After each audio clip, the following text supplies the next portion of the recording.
Welcome back to another story on Infidelity Tales Lab. Before we begin, tell us, where in the world are you watching from? Now, let's dive into today's story. Chapter 1. The Perfect Facade. Wayne Snyder stood at his kitchen window, watching the sunrise paint the suburban landscape in golden hues. At 42, he maintained the lean, disciplined physique of his former military days, though 15 years had passed since he'd left the Special Forces. His steel-gray eyes reflected a hardness that most people mistook for quiet intensity, never suspecting the calculated predator that lurked beneath his composed exterior. The Snyder household appeared perfect from the outside, a sprawling two-story colonial in the affluent Brookhaven neighborhood, manicured lawns, luxury cars in the driveway. Wayne had built this life methodically after leaving the military, using his specialized skills to establish a private security consultancy that catered to high-profile clients. What most people didn't know was that Wayne's consultancy extended far beyond conventional security services. "Morning, honey." Rebecca Snyder glided into the kitchen, her platinum blonde hair perfectly styled despite the early hour. At 38, she maintained an artificial beauty through expensive procedures and designer everything. Her voice carried the practiced sweetness of someone who'd learned early that manipulation was more effective than honesty. Wayne nodded without turning around. "Coffee's fresh." Rebecca poured herself a cup, adding an excessive amount of cream, a small indulgence she allowed herself while maintaining her figure through other means. "Miranda's been acting strange lately. All this talk about independence and keeping her own money. I think your military discipline rubbed off on her a little too much." Their 20-year-old daughter Miranda had recently landed her first real job as a junior accountant at a local firm. Unlike her younger brother Luke, who was 22 and still living at home while finding himself, Miranda had always shown the drive and integrity that reminded Wayne of his younger self. "She's earned the right to make her own decisions," Wayne replied, finally turning to face his wife. "It's her money." Rebecca's smile faltered slightly. "Family comes first, Wayne. You know that. With Luke's expenses and the house payments." "Luke's expenses?" Wayne's voice carried a dangerous edge. "You mean his gambling debts? His DUI attorney fees? His rehab that he walked out of after 3 days?" Before Rebecca could respond, Luke stumbled into the kitchen, reeking of alcohol and wearing yesterday's clothes. His sandy hair was disheveled, and his bloodshot eyes avoided his father's gaze. Where Miranda had inherited Wayne's discipline and Rebecca's beauty, Luke had gotten Rebecca's entitlement and none of Wayne's strength. "Morning," Luke mumbled, heading straight for the coffee. "It's afternoon," Wayne observed coldly. Luke shrugged, a gesture that embodied his approach to responsibility. "Whatever. Mom, I need $5,000. There's this investment opportunity." "No." Wayne's voice cut through the kitchen like a blade. Rebecca stepped between them, her hand on Luke's shoulder. "We can discuss it later, sweetheart. Why don't you go shower?" Luke shot his father a resentful look before shuffling out. Wayne watched him go, noting how Rebecca's eyes followed their son with concern while she barely acknowledged Miranda's achievements. "He's trying, Wayne. He just needs time to mature. He's 22. I was leading men in combat at his age." Rebecca's laugh was sharp. "Not everyone can be a war hero, Wayne. Some people need more support." The conversation was interrupted by Miranda's arrival. She moved with purpose, dressed professionally in a charcoal gray suit that she'd bought with her own money. Her dark hair was pulled back severely, and her green eyes, Wayne's eyes, held a determination that made him proud. "Morning, Dad." "Rebecca." Miranda never called Rebecca Mom anymore, a subtle rebellion that hadn't gone unnoticed. "Sweetheart." Rebecca's voice took on a different tone, calculating. "I wanted to talk to you about your salary. With the family's financial situation." "My salary is mine," Miranda interrupted, pouring coffee into a travel mug. "I'm saving for an apartment." Rebecca's mask slipped slightly. "Family obligations come first, Miranda. Your grandfather always taught us that children support their parents, not the other way around." Wayne watched the exchange with growing interest. He noticed the tension building over the past weeks, but this was the first time Rebecca had been so direct. "Grandpa Ronald can share his wisdom with Luke," Miranda replied coolly. I'm not funding anyone's lifestyle. The kitchen fell silent. Wayne saw something flicker across Rebecca's face. Anger, frustration, and something else.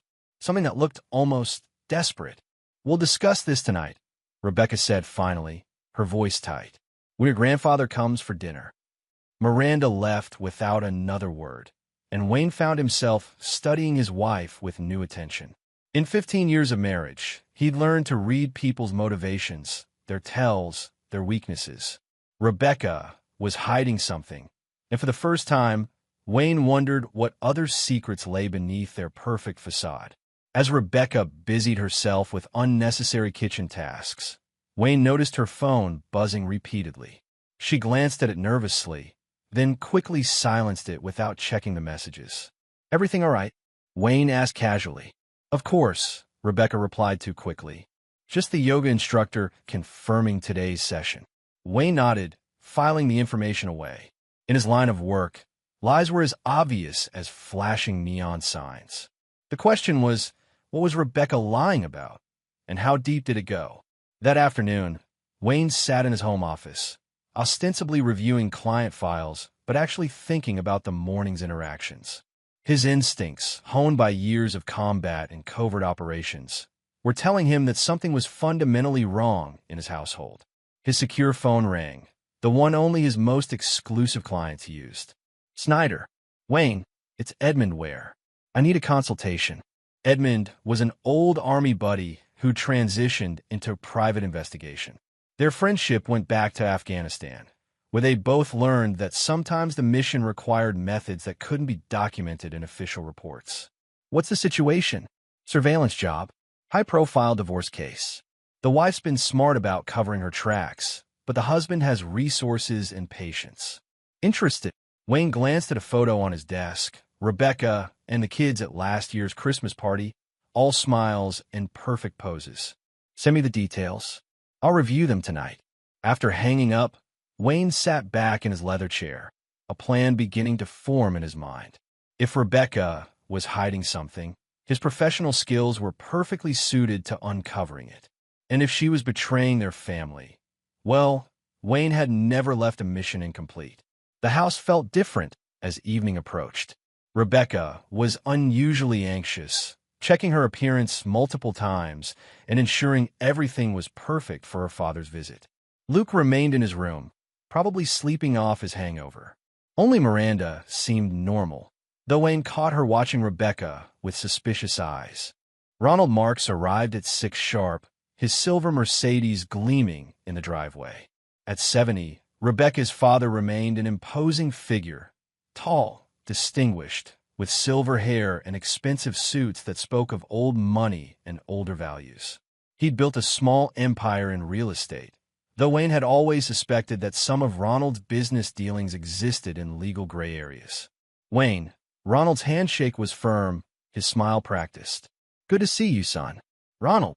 Wayne returned the grip with precisely the right amount of pressure, enough to show strength, not enough to challenge.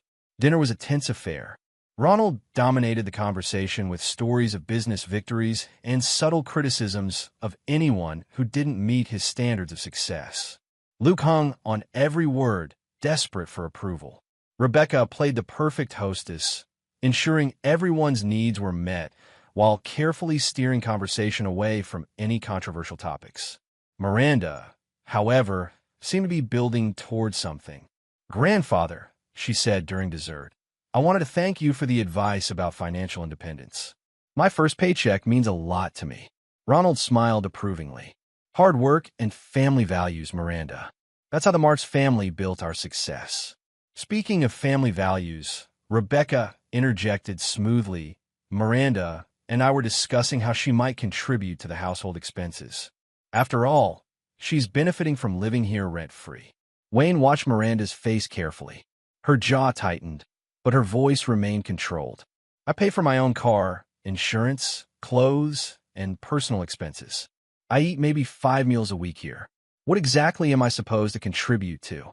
"Attitude, young lady." Ronald's voice carried the authority of someone accustomed to unquestioned obedience.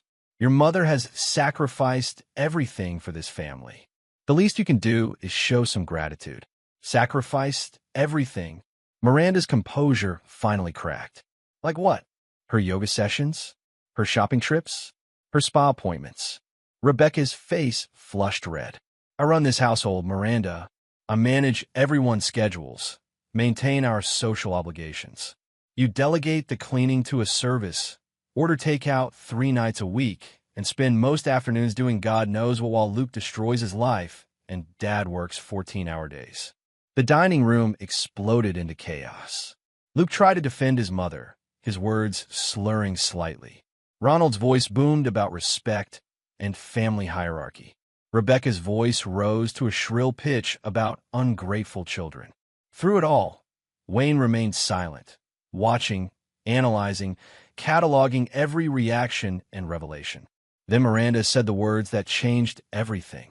I'm keeping my salary. If you want money so badly, ask your boyfriend for it. The room went dead silent. Chapter 2.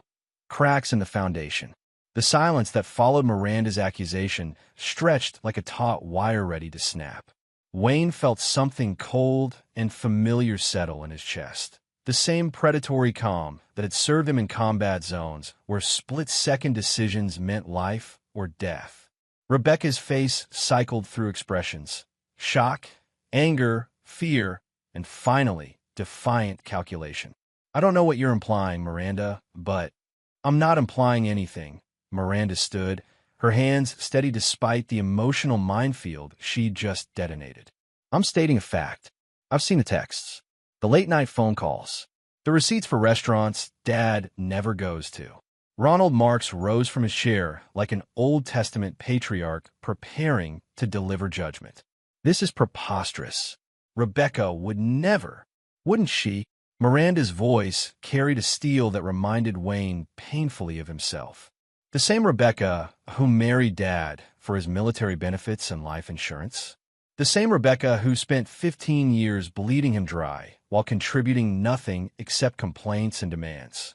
Luke stumbled to his feet, alcohol making him brave and stupid in equal measure.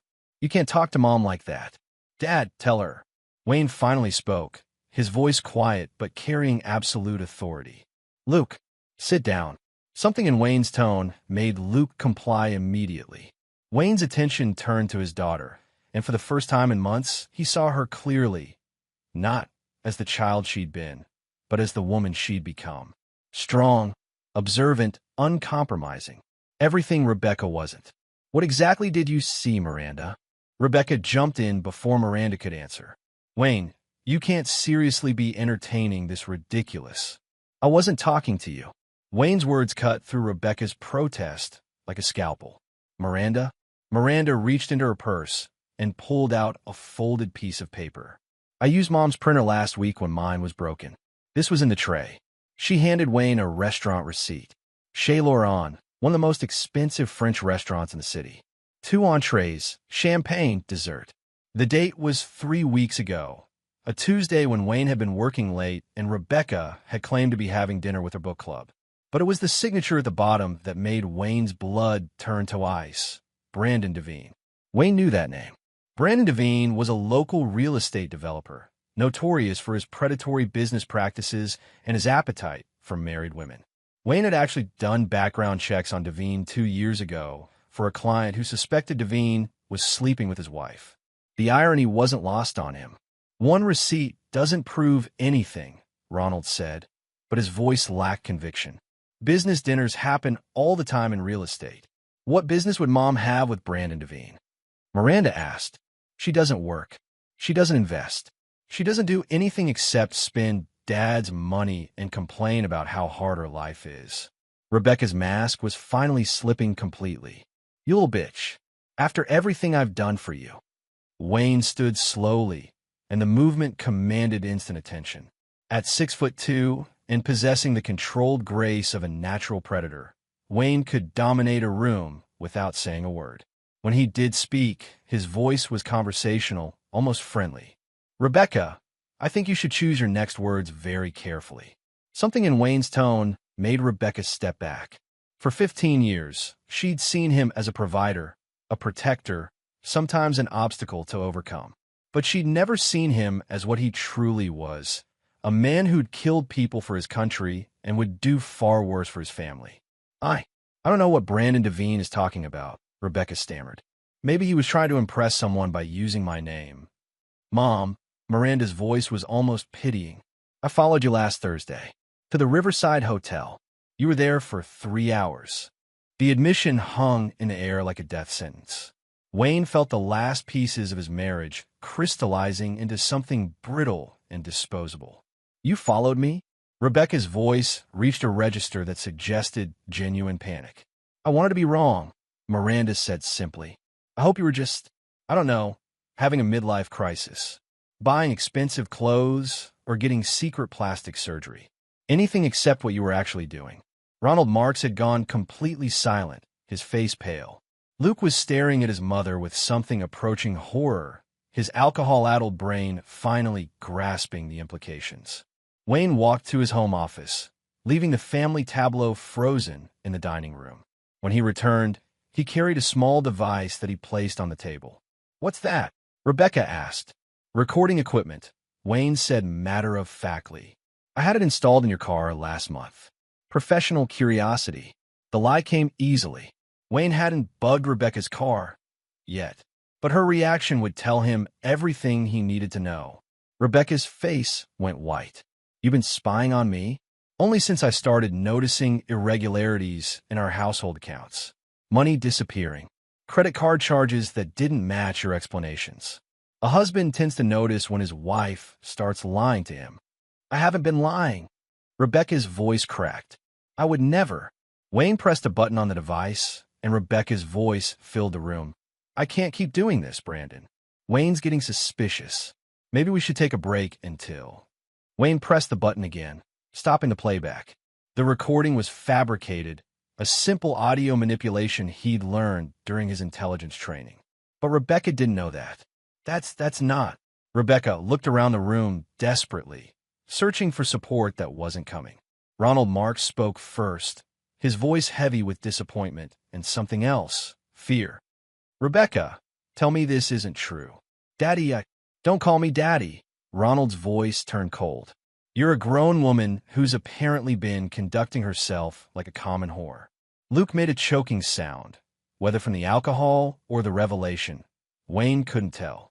Miranda stood and moved to Wayne's side, a gesture that wasn't lost on anyone in the room. Dad, I'm sorry you had to find out this way. Wayne looked at his daughter, really looked at her, and saw strength, loyalty, and integrity. Everything he'd tried to instill in both his children, but only Miranda had embraced. Rebecca, Wayne's voice was still conversational, but everyone in the room could feel the danger radiating from him. I'm going to ask you one question, and I want you to think very carefully before you answer. How long? Rebecca's mouth opened and closed like a fish out of water. Finally, she whispered, 6 months. The admission confirmed what Wayne had already suspected, but hearing it aloud triggered something deep and primal in his psyche. 6 months of lies. 6 months of betrayal. 6 months of Rebecca laughing at him behind his back while spending his money and destroying his family. And Luke? Wayne asked quietly. What about Luke? Rebecca asked, confused. Does he know? Rebecca's silence was answer enough. Wayne turned to his son, who was staring at the floor with the intensity of someone trying to disappear entirely. Luke, I didn't know for sure, Luke mumbled. I saw some stuff, but I hoped. You hope what? That you could keep taking money from a man your mother was cheating on? Luke's face crumpled. I'm sorry, Dad. I should have told you, but Rebecca promised you more money if you kept quiet. Wayne's voice carried no emotion, which somehow made it more terrifying. Luke's nod was barely perceptible. Wayne looked around the dining room, at his wife who'd betrayed him, his son who'd helped her do it, his father-in-law who'd raised a daughter with no moral compass, and his daughter who'd been the only one with enough integrity to tell him the truth. Everyone except Miranda needs to leave my house. Now, Wayne, please. Rebecca started forward, but Wayne's expression stopped her cold. You have 1 hour to pack essential items. Your car will be returned to the dealership tomorrow morning. Your credit cards have been canceled. Your access to our joint accounts has been terminated. Any attempt to remove items of significant value will be treated as theft. You can't just throw me out. Rebecca's voice turned shrill. I have rights. We have 15 years of marriage. We had 15 years of marriage. Past tense. Wayne's voice remained calm, controlled, final. You terminated it when you decided to fuck Brandon Devine. Ronald Marks cleared his throat. Wayne, perhaps we could discuss this privately. No, Ronald. Your daughter made adult choices. She can live with adult consequences. Dad. Luke's voice was small, frightened. What about me? Wayne looked at his son, really looked at him, and felt a mixture of disappointment and something approaching pity. You chose your side, Luke. You can live with your mother and her boyfriend. But I don't have anywhere else to go. That's not my problem anymore. Miranda stepped forward. Dad, maybe we should. Wayne's expression softened slightly when he looked at her. Miranda, you're welcome to stay as long as you want. This is your home. But these three made their choices. Rebecca made one last desperate attempt. Wayne, please. We can work this out. Counseling, therapy. Wayne's laugh was soft and absolutely terrifying. Rebecca, you seem to have forgotten who I am, what I'm capable of. You've made the worst mistake of your life, and you don't even realize it yet. Something in Wayne's tone made everyone in the room understand that this wasn't just about divorce or separation. This was about consequences. The kind of consequences that Wayne Snyder specialized in delivering. As Rebecca, Luke, and Ronald filed out of the dining room to pack, Wayne remained seated at the table, his mind already working through the implications and possibilities. Miranda sat down beside him. Dad, are you okay? Wayne looked at his daughter, the only family member who'd remained loyal, who'd chosen truth over comfort, integrity over easy money. I'm perfect, sweetheart. But Rebecca and her friends are about to learn that crossing a Snyder has consequences they can't possibly imagine.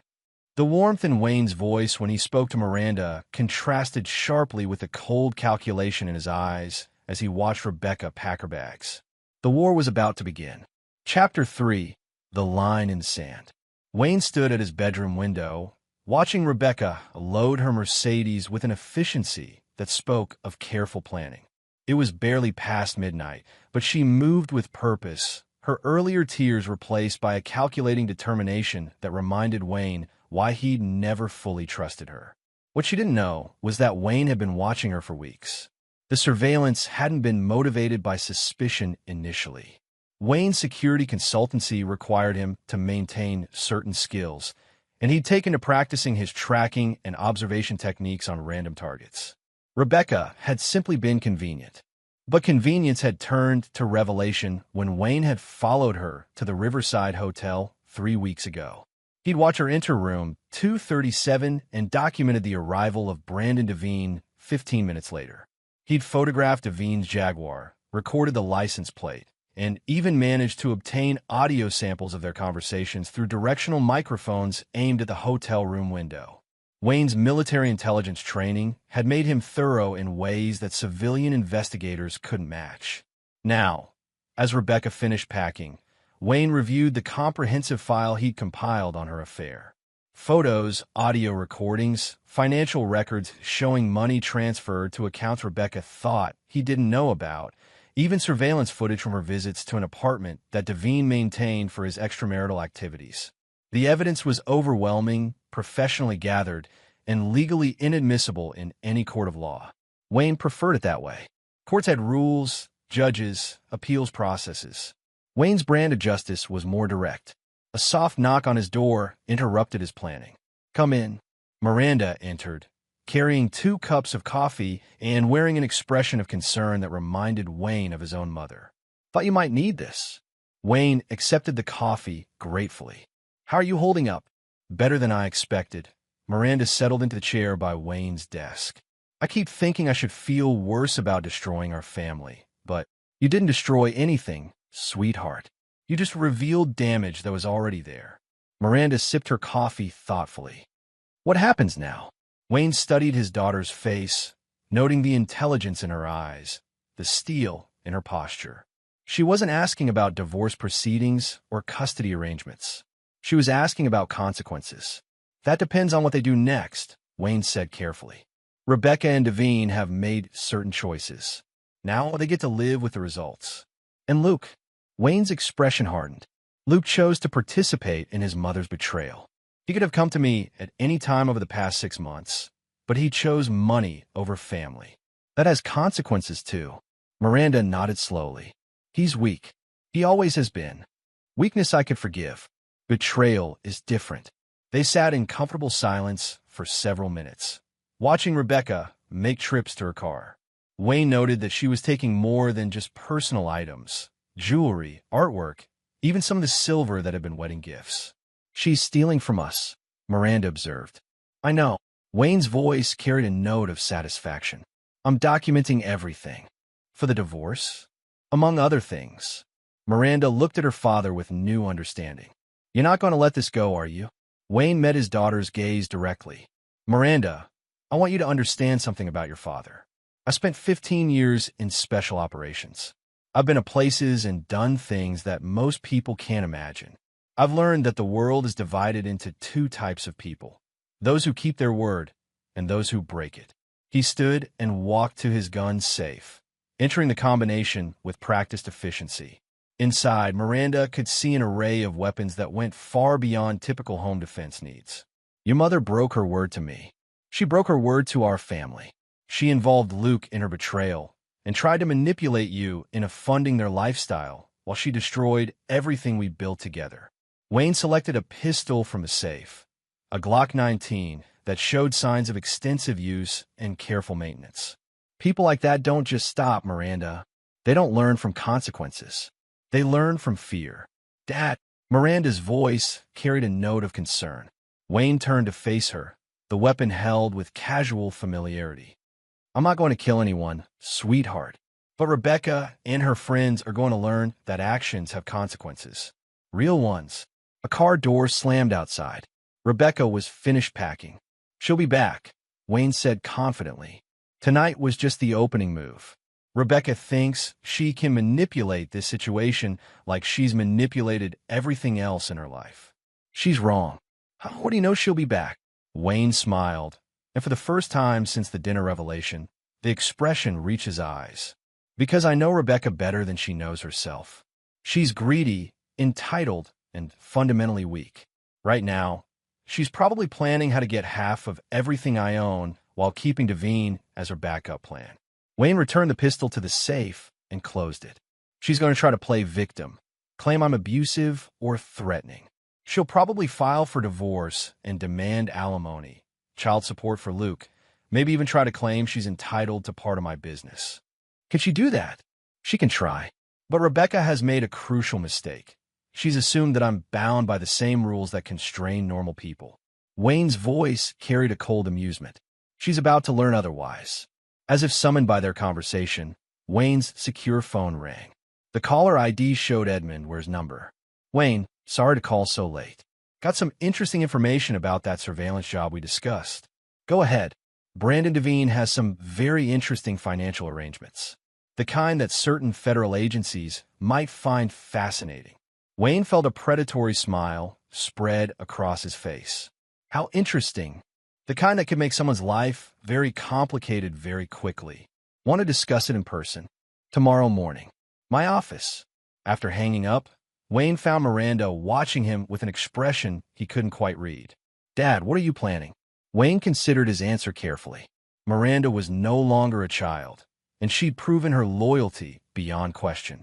She deserved the truth. Rebecca destroyed our family because she thought I was weak, predictable, someone who would follow conventional rules and legal procedures while she and her boyfriend laughed at me behind my back. Wayne moved to his computer and opened a file labeled Devine, Brandon, Personal. The screen filled with photographs, financial records, and what appeared to be surveillance reports. She was wrong.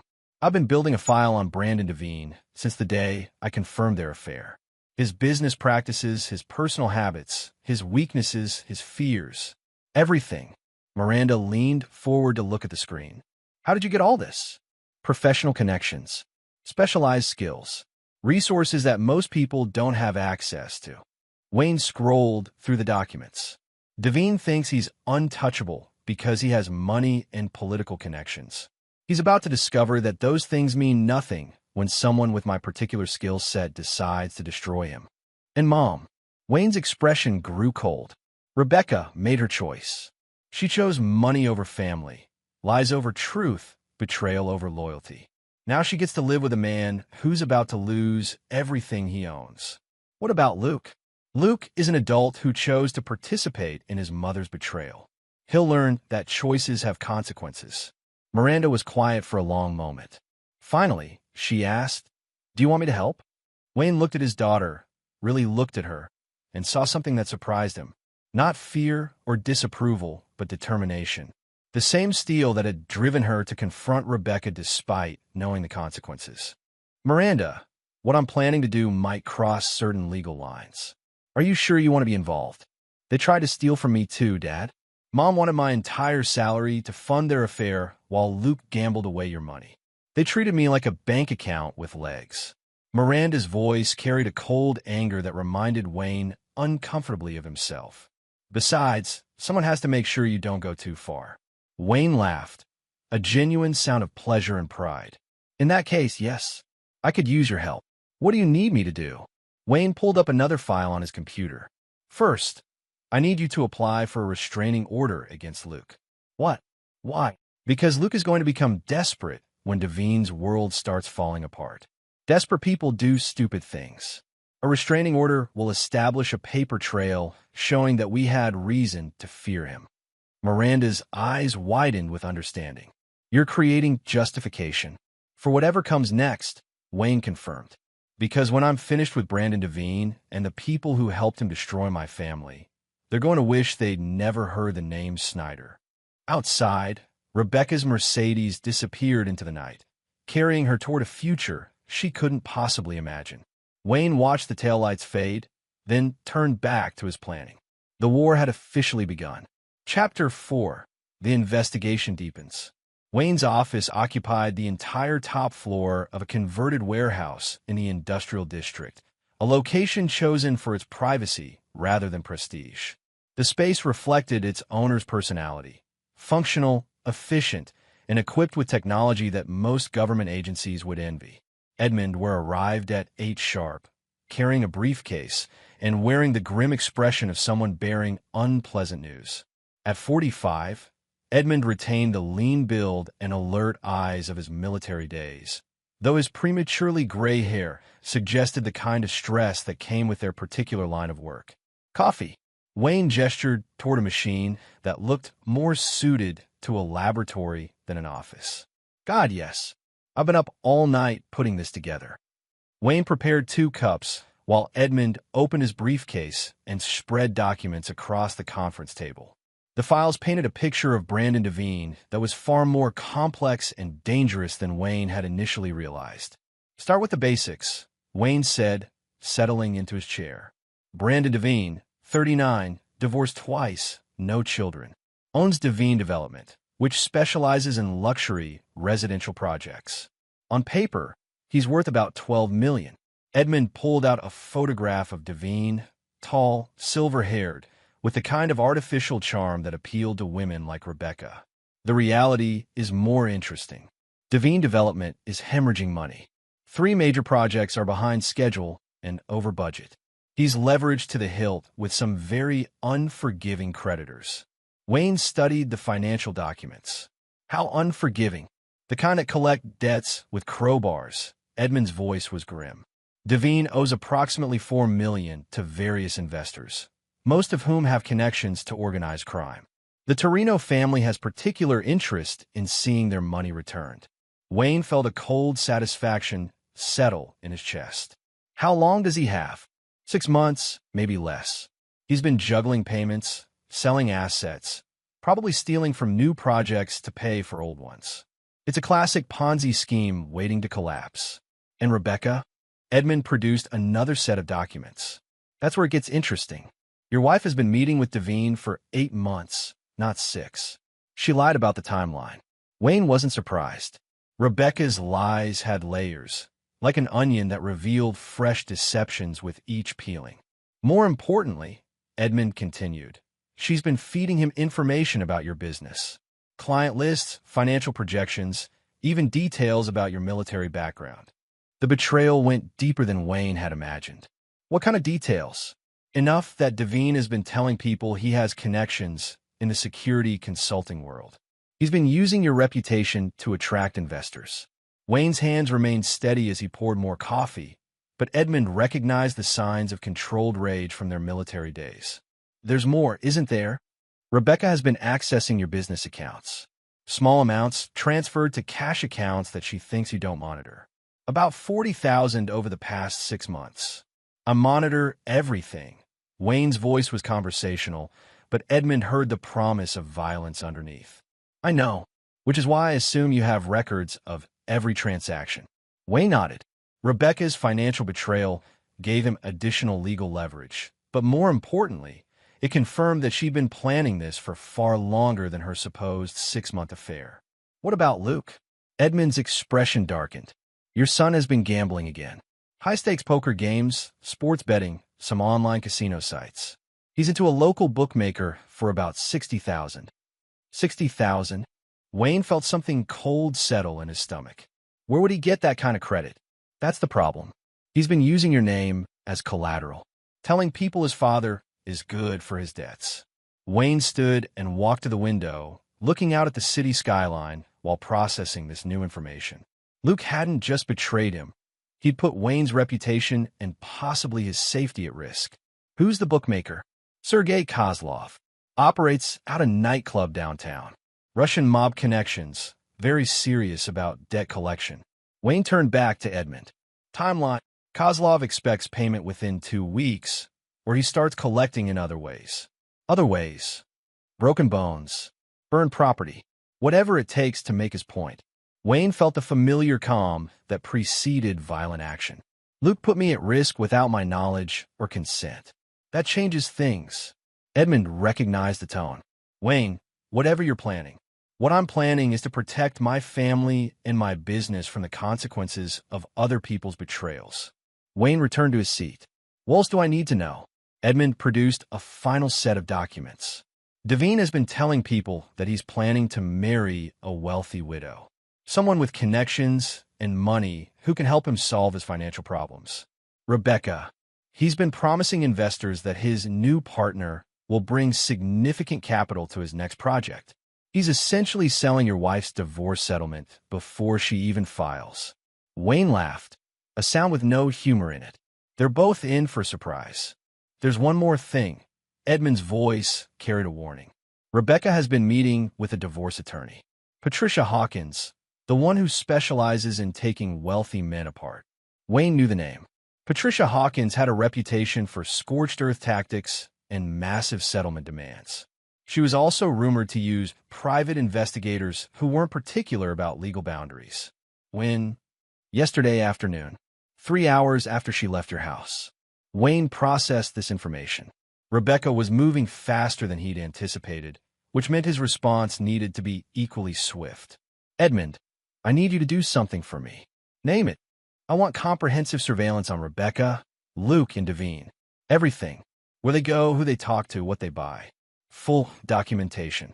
That's expensive and time-consuming. I don't care about expense.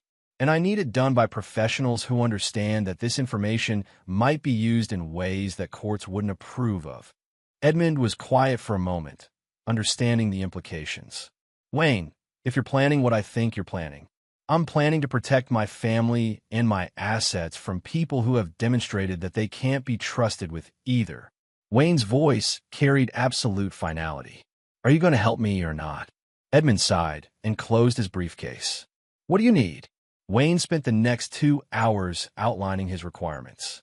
By the time Edmund left, Wayne had commissioned the kind of surveillance operation that would have impressed federal agencies and terrified anyone who discovered they were under its scope. Alone in his office, Wayne pulled up the security system for his house and reviewed the footage from the previous night. Rebecca had been busy while packing.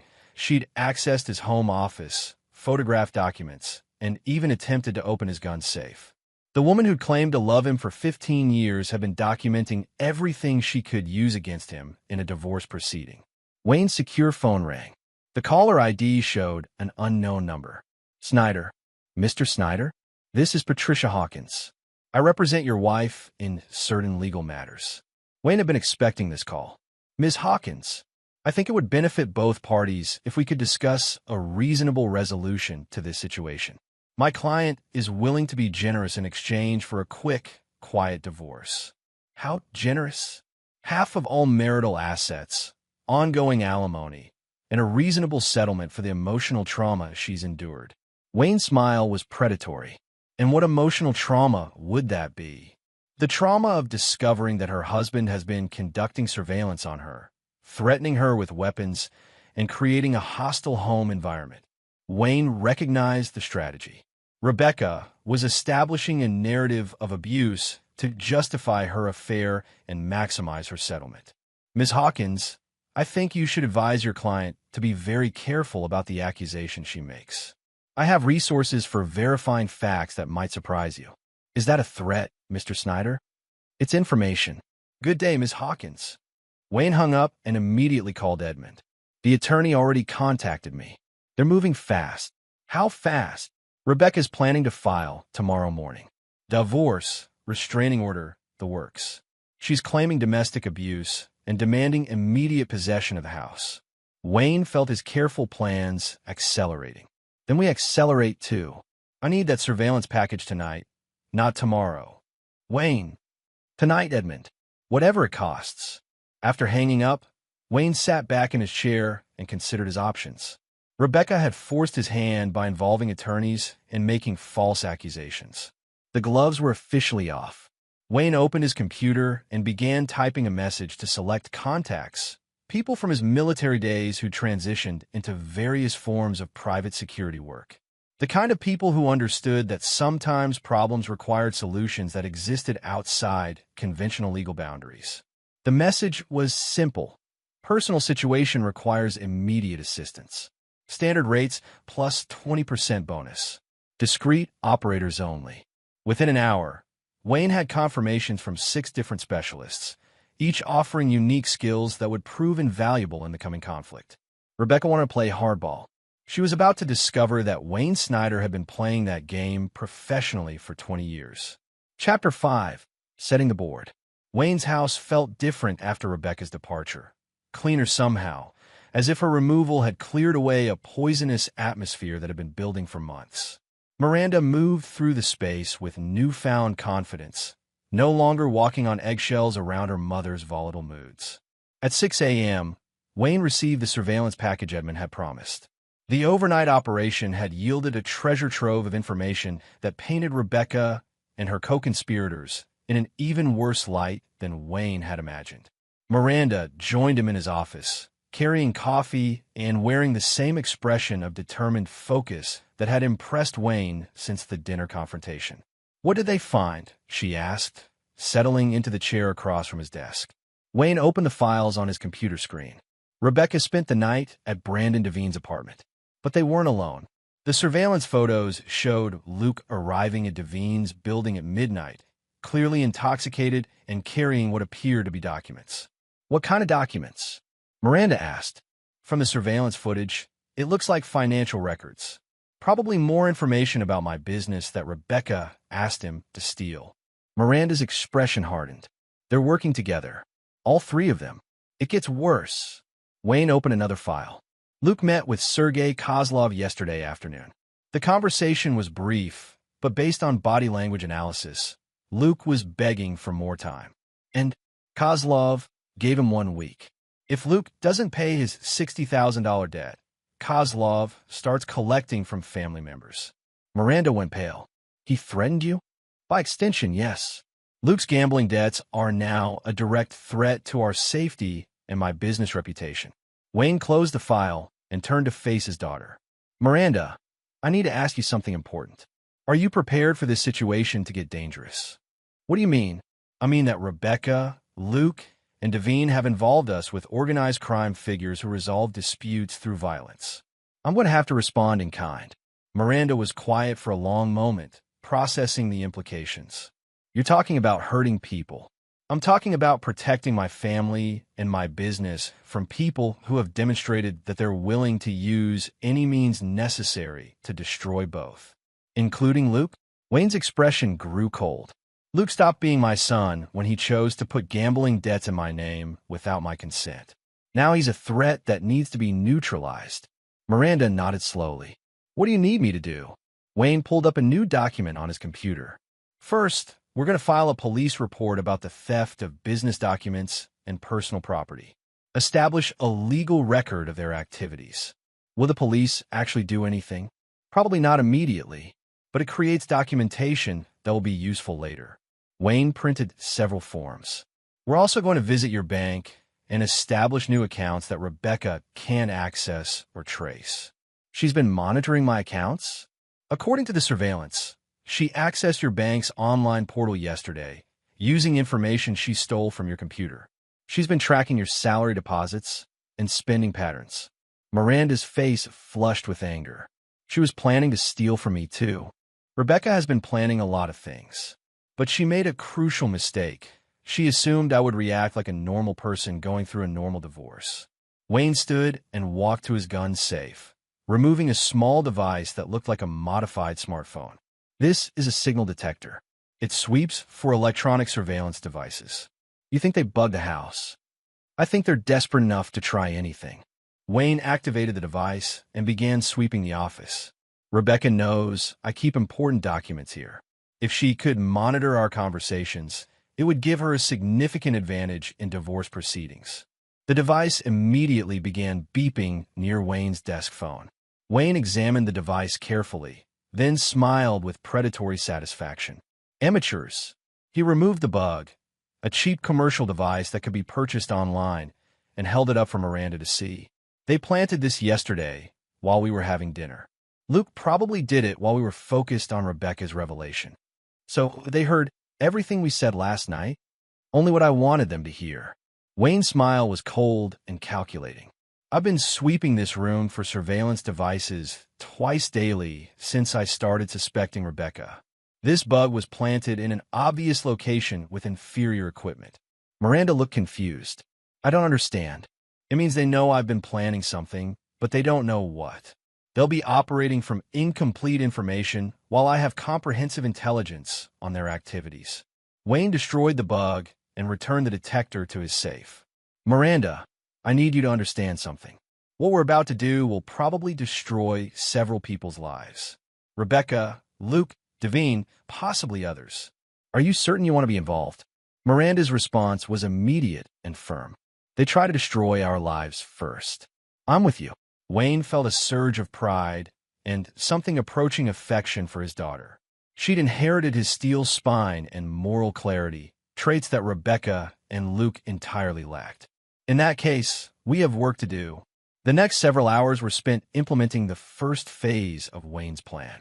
They visited 3 different banks, establishing accounts in Miranda's name that utilized sophisticated privacy protections Wayne had learned during his military service. They filed police reports documenting the theft of business documents and personal property.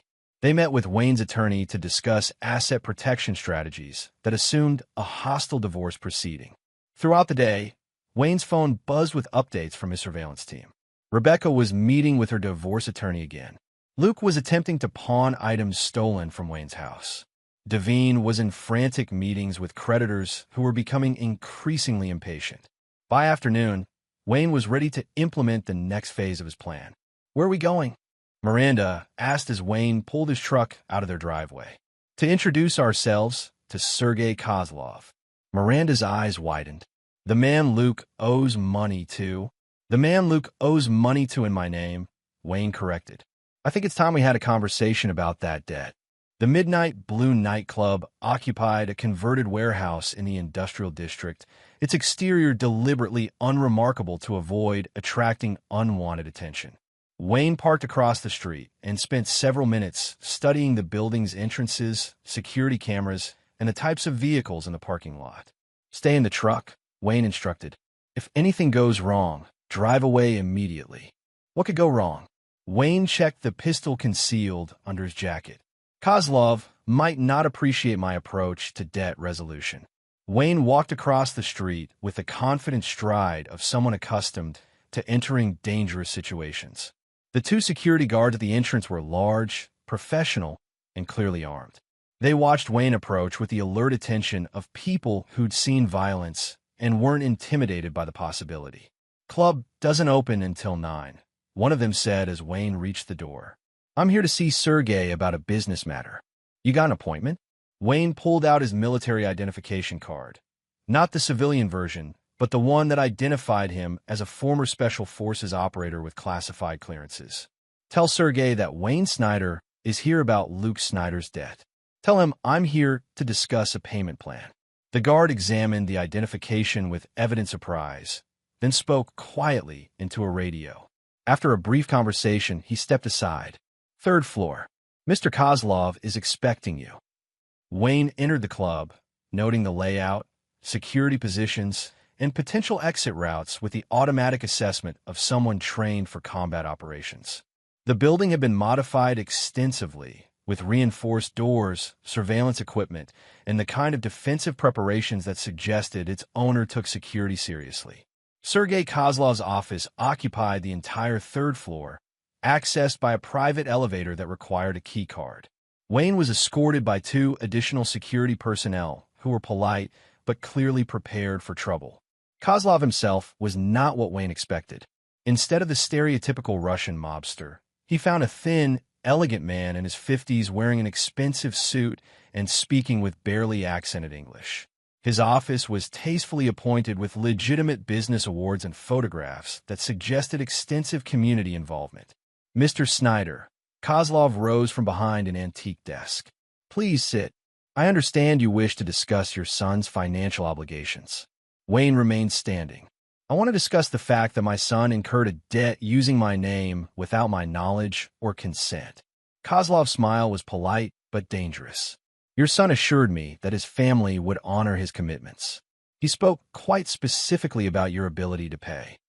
"My son is a gambling addict who hasn't lived in my house in 24 hours and will never use my name for credit again." Kozlov studied Wayne with the calculating gaze of someone accustomed to reading men's characters. "Yet here you are, discussing his debt. I'm here to clarify that I am not responsible for Luke's poor decisions. However, I'm prepared to resolve this situation in a way that protects my business reputation." "How generous of you." Wayne reached into his jacket, slowly, keeping his hands visible, and removed a folded document. "This is a restraining order preventing Luke from using my name, accessing my property, or claiming any association with my business. It becomes effective tomorrow morning." Kozlov examined the document with evident interest. "Very thorough, but it doesn't address the existing debt." "No, it doesn't." Wayne's voice carried a note of finality. "Luke owes you $60,000. I suggest you collect it from him, his mother, or her boyfriend. But any attempt to collect from me or my legitimate family members will be treated as a threat requiring defensive action." Kozlov's expression grew very serious. "Mr. Snyder, you seem to be under the impression that you can dictate terms to me." Wayne's smile was cold and absolutely terrifying. "Mr. Kozlov, you seem to be under the impression that I'm just another worried father trying to protect his son. Let me clarify the situation." Wayne leaned forward slightly, his voice dropping to a conversational tone that somehow made his words more threatening. "I spent 15 years in special operations. I've killed people professionally. I currently operate a security consultancy that handles problems for clients who value discretion over legality." Wayne straightened, his eyes never leaving Kozlov's face. "Luke Snyder is no longer my son. He's a gambling addict who betrayed his family and put my business at risk. If you have a problem with him, I suggest you solve it. But any attempt to involve me will result in consequences that neither of us want." Kozlov was quiet for a long moment, clearly reassessing the situation. Finally, he spoke. "Your son told me you were a veteran. He didn't mention what kind. Luke doesn't know what kind. My family has never needed to know the details of my previous work. Until now." "Until now," Wayne agreed. Kozlov returned the restraining order documents. "Mr. Snyder, I appreciate your directness. However, I have a business to run and debts to collect. Your son's gambling problem is not my concern." "Agreed. But his debt is his problem, not mine. What if I were to suggest an alternative arrangement?" Wayne's expression sharpened. "What kind of arrangement?" Your son has been telling people that his family has connections, resources. Perhaps we could discuss a business relationship that would be mutually beneficial. Wayne recognized the offer for what it was, an opportunity to involve his security consultancy in Kozlov's less legitimate business activities. I don't work with people who threaten my family, and I don't waste time on people who can't pay their debts. Kozlov's smile was sharp. However, I do respect professional competence. Consider this. Your son's debt disappears, and you gain a client who pays very well for specialized services. Wayne pretended to consider the offer while mentally cataloging every detail of Kozlov's office, security arrangements, and personal demeanor. I'll think about it, Wayne said finally. But Luke's debt remains his responsibility until I make a decision. Fair enough. You have 1 week to decide. Wayne left the nightclub with the satisfaction of having established clear boundaries while gathering intelligence on another player in the complex game that Rebecca and Luke had forced him to enter. Back in the truck, Miranda looked at him with a mixture of concern and curiosity. How did it go? Wayne started the engine and pulled into traffic. Kozlov is smarter and more dangerous than I expected, but he's also practical. He won't come after us unless Luke does something exceptionally stupid, which he probably will, which is why we're going to make sure Luke's stupidity becomes Devine's problem instead of ours. Wayne's phone buzzed with a text message from Edmund. Emergency meeting. 1 hour. Important developments. Wayne sighed and changed direction toward Edmund's office.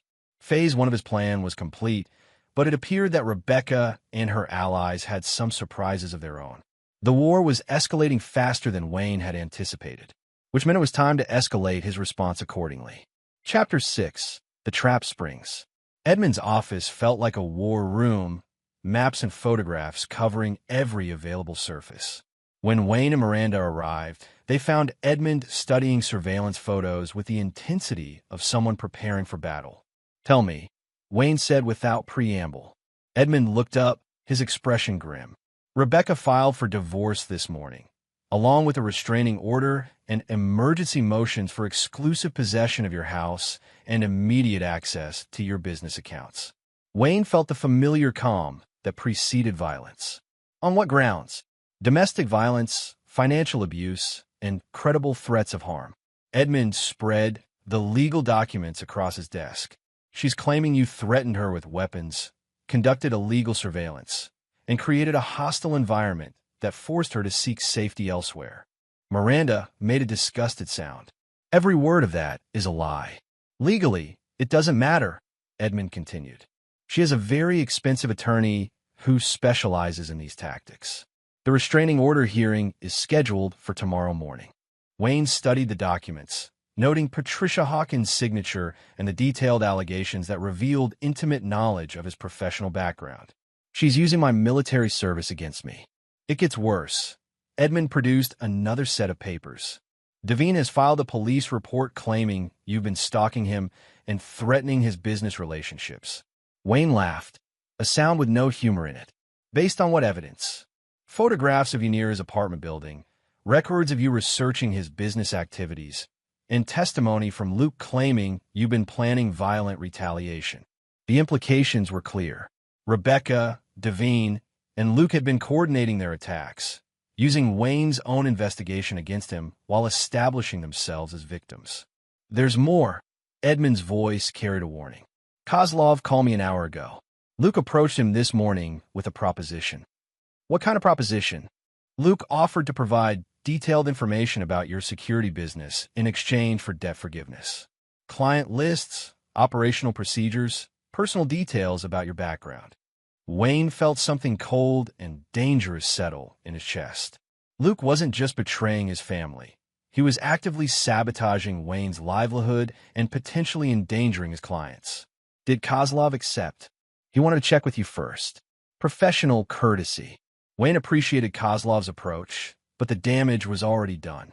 Luke had demonstrated that he would sell anyone's safety for his own convenience. Miranda, Wayne turned to his daughter. I need you to go home and pack essential items. We're leaving town for a few days. What? Why? Because this situation is about to become very dangerous, and I need you somewhere safe while I handle it." Miranda's expression hardened. "I'm not running away, Dad. We started this together, and we're finishing it together." Wayne studied his daughter's face, seeing the same stubborn determination that had driven her to confront Rebecca despite knowing the consequences. "Miranda, what I'm about to do will cross lines that can't be uncrossed. People are going to get hurt. Some of them might not survive." "Good." Miranda's voice carried a cold anger that reminded Wayne of himself. "They've been trying to destroy our family for months. Maybe it's time they learned what that feels like." Edmund looked between father and daughter with evident concern. "Wayne, maybe we should consider conventional legal approaches." "Conventional approaches assume that your opponents are operating within conventional boundaries," Wayne interrupted. "Rebecca and her allies have demonstrated that they're willing to lie, steal, and endanger innocent people to get what they want." Wayne walked to the window, looking out at the city while his mind processed options and probabilities. "They want to play victim while destroying everything I've built. They're about to learn that victims can fight back. What are you planning?" Wayne turned back to Edmund and Miranda, his expression carrying the cold calculation of someone preparing for war. "I'm planning to give them exactly what they've earned." Wayne spent the next hour outlining his strategy. By the time he finished, both Edmund and Miranda understood that the conflict had moved far beyond divorce proceedings or family disputes. "This is going to destroy all of them," Edmund said quietly. "That's the point," Wayne replied. "Rebecca wanted to take half of everything I own while sleeping with another man. Luke wanted to sell my name and reputation to cover his gambling debts. Devine wanted to use my family's destruction to solve his financial problems."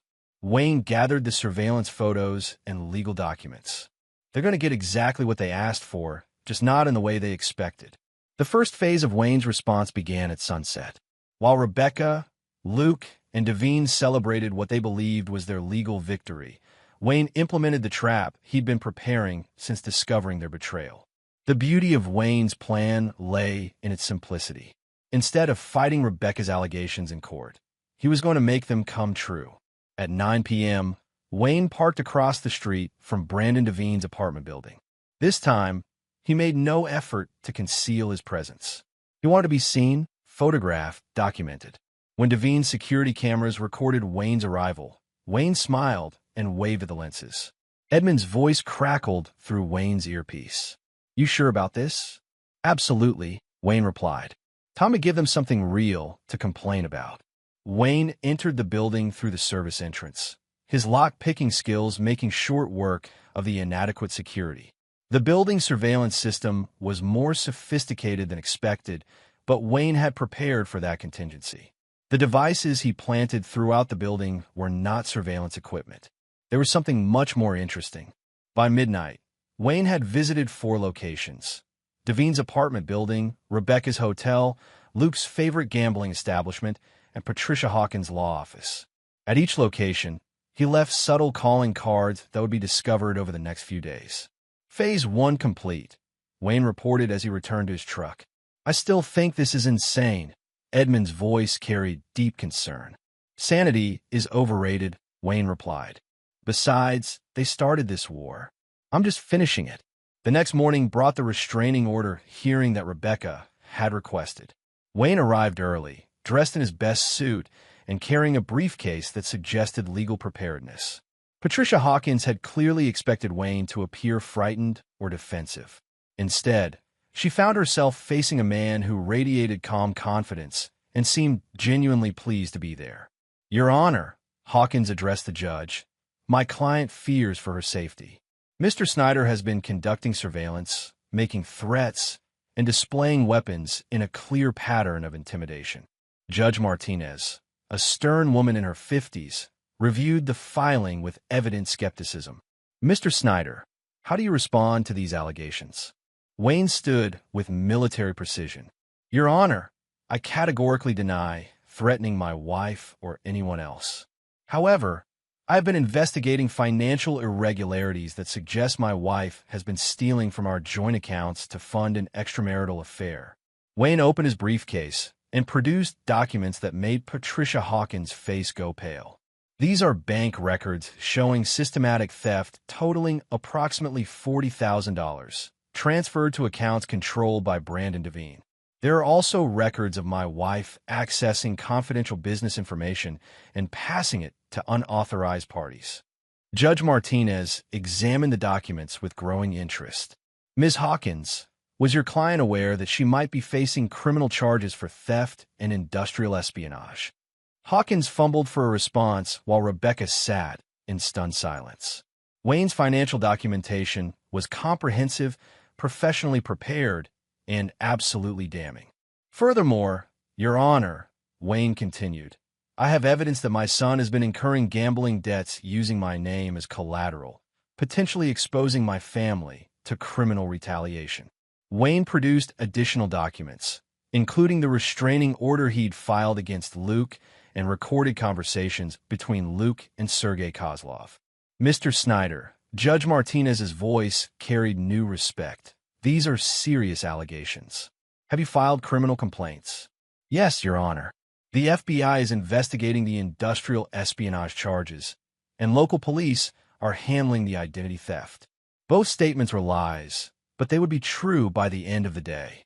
Wayne had contacts in both agencies who owed him favors from his military service. Judge Martinez turned to Patricia Hawkins. Ms. Hawkins, in light of these revelations, do you wish to modify your client's requests? Hawkins whispered frantically with Rebecca before responding.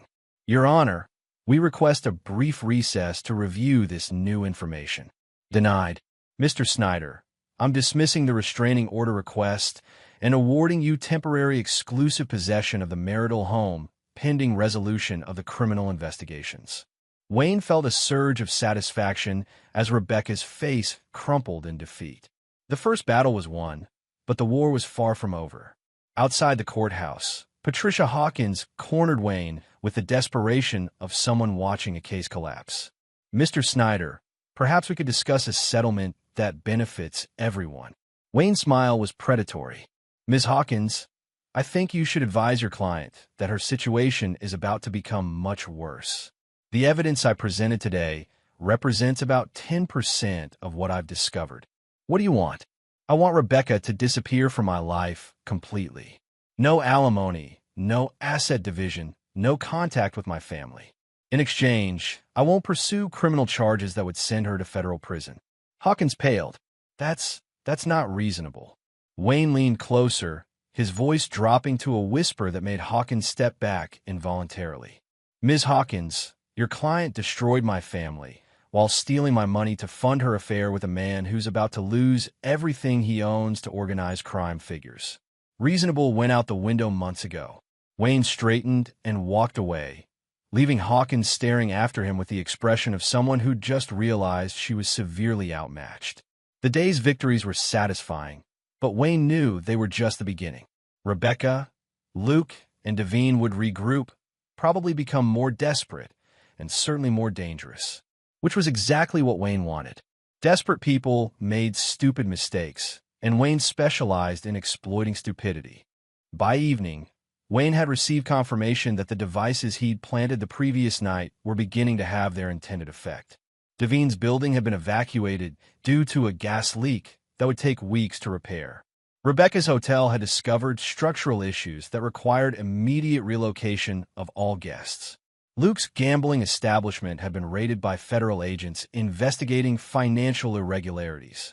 The campaign of chaos was proceeding exactly as planned.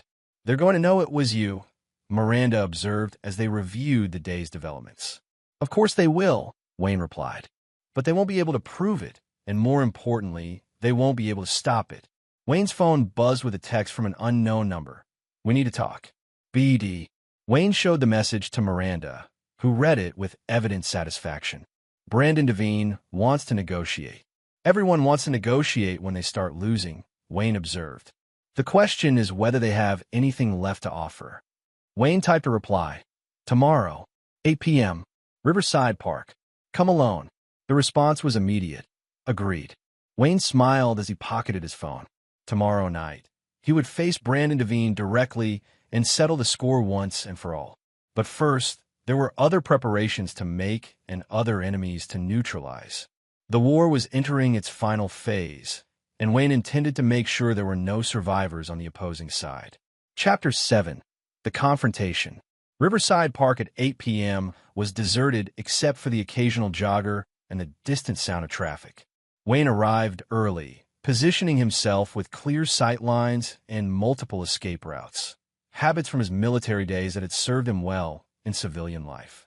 Brandon Devine arrived precisely on time, his usual arrogance replaced by the nervous energy of a man watching his world collapse. The expensive suit couldn't hide the stress lines around his eyes or the slight tremor in his hands that suggested either fear or drug use. Snyder. Devine's voice carried forced confidence as he approached Wayne's position near the river. Devine. Wayne remained seated on the park bench, projecting calm indifference. You look like hell. Devine's laugh was bitter. Thanks to you.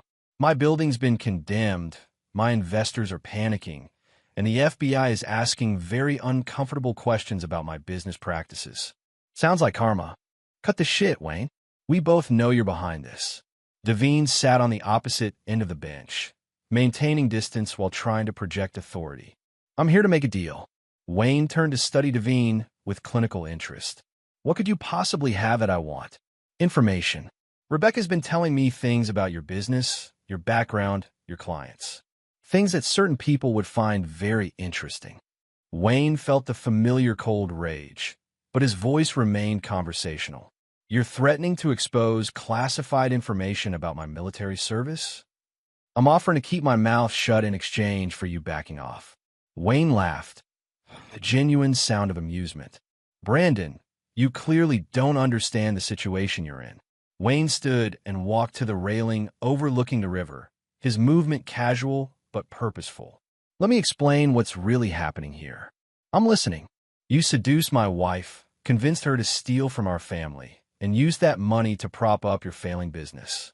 You involved my son in your schemes and put my family at risk with organized crime figures. Wayne turned back to face Devine, his expression cold and calculating. You destroyed 15 years of marriage and corrupted my son because you thought it would solve your financial problems. Rebecca came to me, Wayne. I didn't seduce anyone. Rebecca is a greedy, entitled woman who's never worked a day in her life. You knew exactly what you were doing when you targeted her. Devine's mask finally slipped, revealing the predator underneath. Your wife was bored and frustrated with a husband who treated her like a roommate. I gave her something you never could. Wayne smiled, and something in that expression made Devine step back. What I never gave Rebecca was unlimited money to fund her shopping addiction and enable our son's gambling problem. What I never gave her was permission to destroy our family for her own entertainment. Wayne moved closer to Devine, who tried to maintain his ground but couldn't hide his growing nervousness. But mostly what I never gave Rebecca was a reason to cross someone who's killed people professionally. Devine's face went pale. Are you threatening me? I'm explaining your situation. Rebecca told you I was a veteran, but she didn't know what kind. She told you I was successful, but she didn't know how. She told you I was predictable, but she was wrong about that too. Wayne reached into his jacket, and Devine flinched visibly. Wayne pulled out a manila folder and handed it to Devine. Open it. Devine's hand shook slightly as he opened the folder.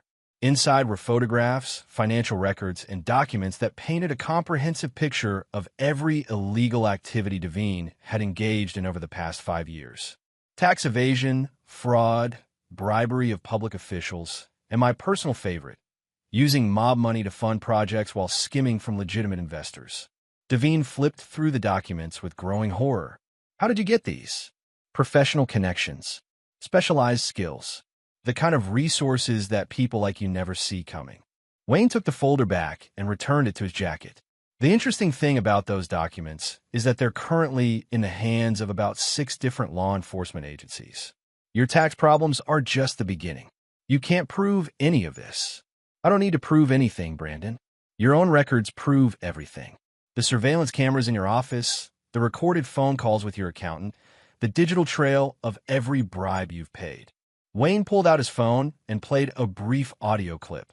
Devine's voice discussing the transfer of mob money to legitimate accounts. You've been under surveillance for 3 months, Brandon. Every crime, every lie, Every betrayal has been documented by professionals who know how to make evidence stick in court. Devine sat heavily on the bench, the weight of his situation finally sinking in. What do you want? I want you to understand that Rebecca didn't save you from your financial problems. She destroyed you completely.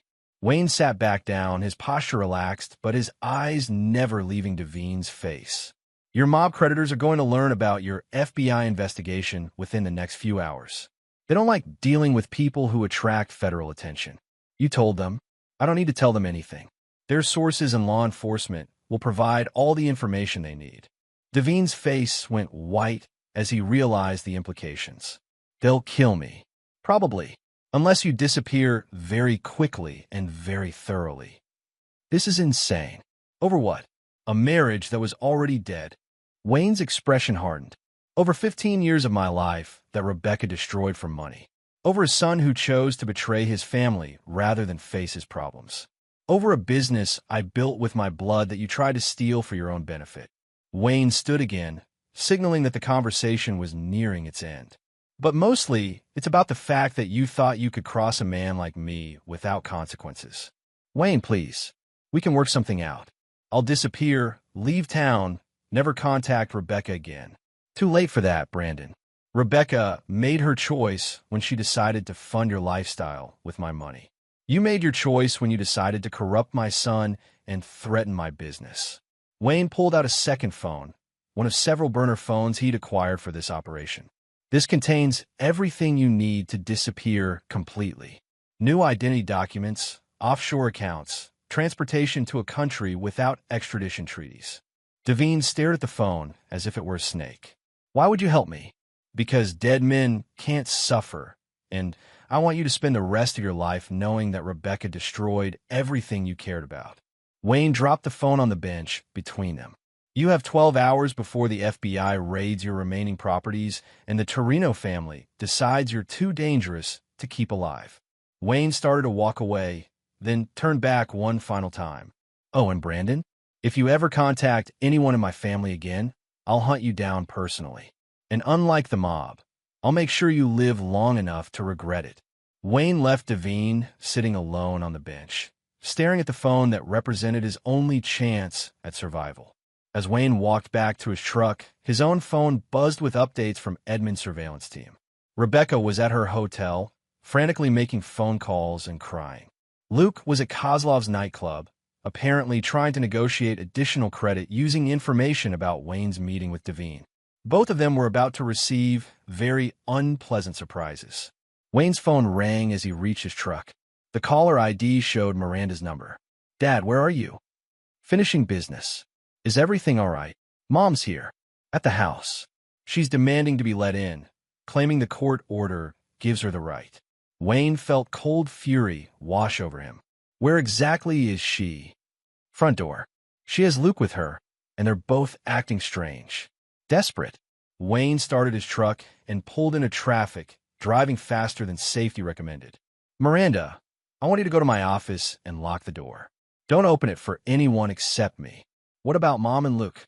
They're about to learn that some doors, once closed, can never be opened again. Wayne's meeting with Devine had been a professional necessity, but Rebecca and Luke coming to his house was personal. They'd crossed the final line by threatening Miranda's safety. As Wayne drove home, he made a series of phone calls to contacts whose services he'd never expected to need in civilian life. By the time he reached his driveway, the final pieces of his plan were in motion. Rebecca and Luke's war against the Snyder family was about to end, but not in the way they'd anticipated. Chapter 8. The Reckoning. Wayne arrived home to find Rebecca's Mercedes parked in his driveway and lights on throughout the house. Through the front windows, he could see Rebecca and Luke moving through rooms they no longer had any right to occupy. The sight of them in his home, touching his possessions, invading the space he'd built for his family, triggered something deep and primal in Wayne's psyche. The controlled military professional disappeared, replaced by something far more dangerous. Wayne entered through the back door, moving with the silent efficiency that had kept him alive in hostile territories. The house felt different with intruders inside it, contaminated by their presence and their desperate scheming. He found them in his office, Rebecca frantically searching through filing cabinets while Luke stood guard by the window. They'd triggered his silent alarm system the moment they entered, but Wayne hadn't called the police. Some violations required personal attention. Looking for something specific? Wayne's voice cut through the room like a blade. Rebecca spun around, her face cycling through fear, defiance, and desperate calculation. Luke stumbled backward, knocking over a lamp in his panic. Wayne, Rebecca's voice carried forced brightness. I was just collecting some personal items. Breaking and entering is what you were doing. Wayne stepped into the room, noting the scattered papers and open drawers that revealed the true scope of their search, along with attempted theft and violation of a court order. Luke tried to edge toward the door, but Wayne's gaze pinned him in place. Going somewhere, Luke? Dad, I can explain. Explain what? How you've been selling information about my business to cover your gambling debts. How you've been helping your mother steal from our family accounts. How you just tried to flee the scene of a crime. Luke's face crumpled with the realization that Wayne knew everything. I didn't have a choice. There's always a choice, Luke. You chose money over family. You chose betrayal over loyalty. You chose to become an enemy of your own father. Rebecca stepped between them, her voice taking on the manipulative tone that had worked for 15 years. Wayne, we're still a family. We can work through this. We stopped being a family the moment you decided to fuck Brandon Devine in a hotel room while stealing my money to pay for it. Rebecca flinched at the crude language, but her mask of victimhood remained in place. I made mistakes, but that doesn't mean... Mistakes? Wayne's laugh was cold and terrible. Rebecca, you systematically destroyed 15 years of marriage while corrupting our son and endangering our daughter. Those weren't mistakes. They were choices. Wayne moved to his desk and opened a secure drawer, removing a thick folder that made both Rebecca and Luke step back nervously. Would you like to see the evidence I've compiled? The photographs of your hotel meetings? The financial records showing every dollar you stole? The recordings of Luke selling my business information to pay gambling debts? Wayne spread photographs across his desk, images of Rebecca and Devine embracing, Luke meeting with Kozlov, financial documents showing the systematic theft from Wayne's accounts. This is comprehensive documentation of your betrayal, compiled by professionals who know how to make evidence admissible in criminal court. Rebecca's defiance finally cracked. What do you want, Wayne? I want you both out of my house and out of my life. Permanently. And if we refuse? Wayne's smile was predatory. Then you'll discover what happens when people cross someone with my particular skill set. Luke found his voice, though it shook with fear. You can't threaten us, Dad. We have rights. Rights? Wayne turned his full attention to his son, and Luke visibly wilted under the scrutiny. Luke, you forfeited your rights when you chose to become a criminal. You're no longer my son. You're a threat to my family that needs to be neutralized. Wayne opened another drawer and removed a handgun, checking the magazine with practiced efficiency. Wayne, you can't be serious. Rebecca's voice rose to a near shriek. You wouldn't actually, wouldn't I? Wayne's voice was conversational, which somehow made it more terrifying. Rebecca, I've killed people for my country. I've eliminated threats to national security. Do you really think I'd hesitate to protect my family from domestic enemies?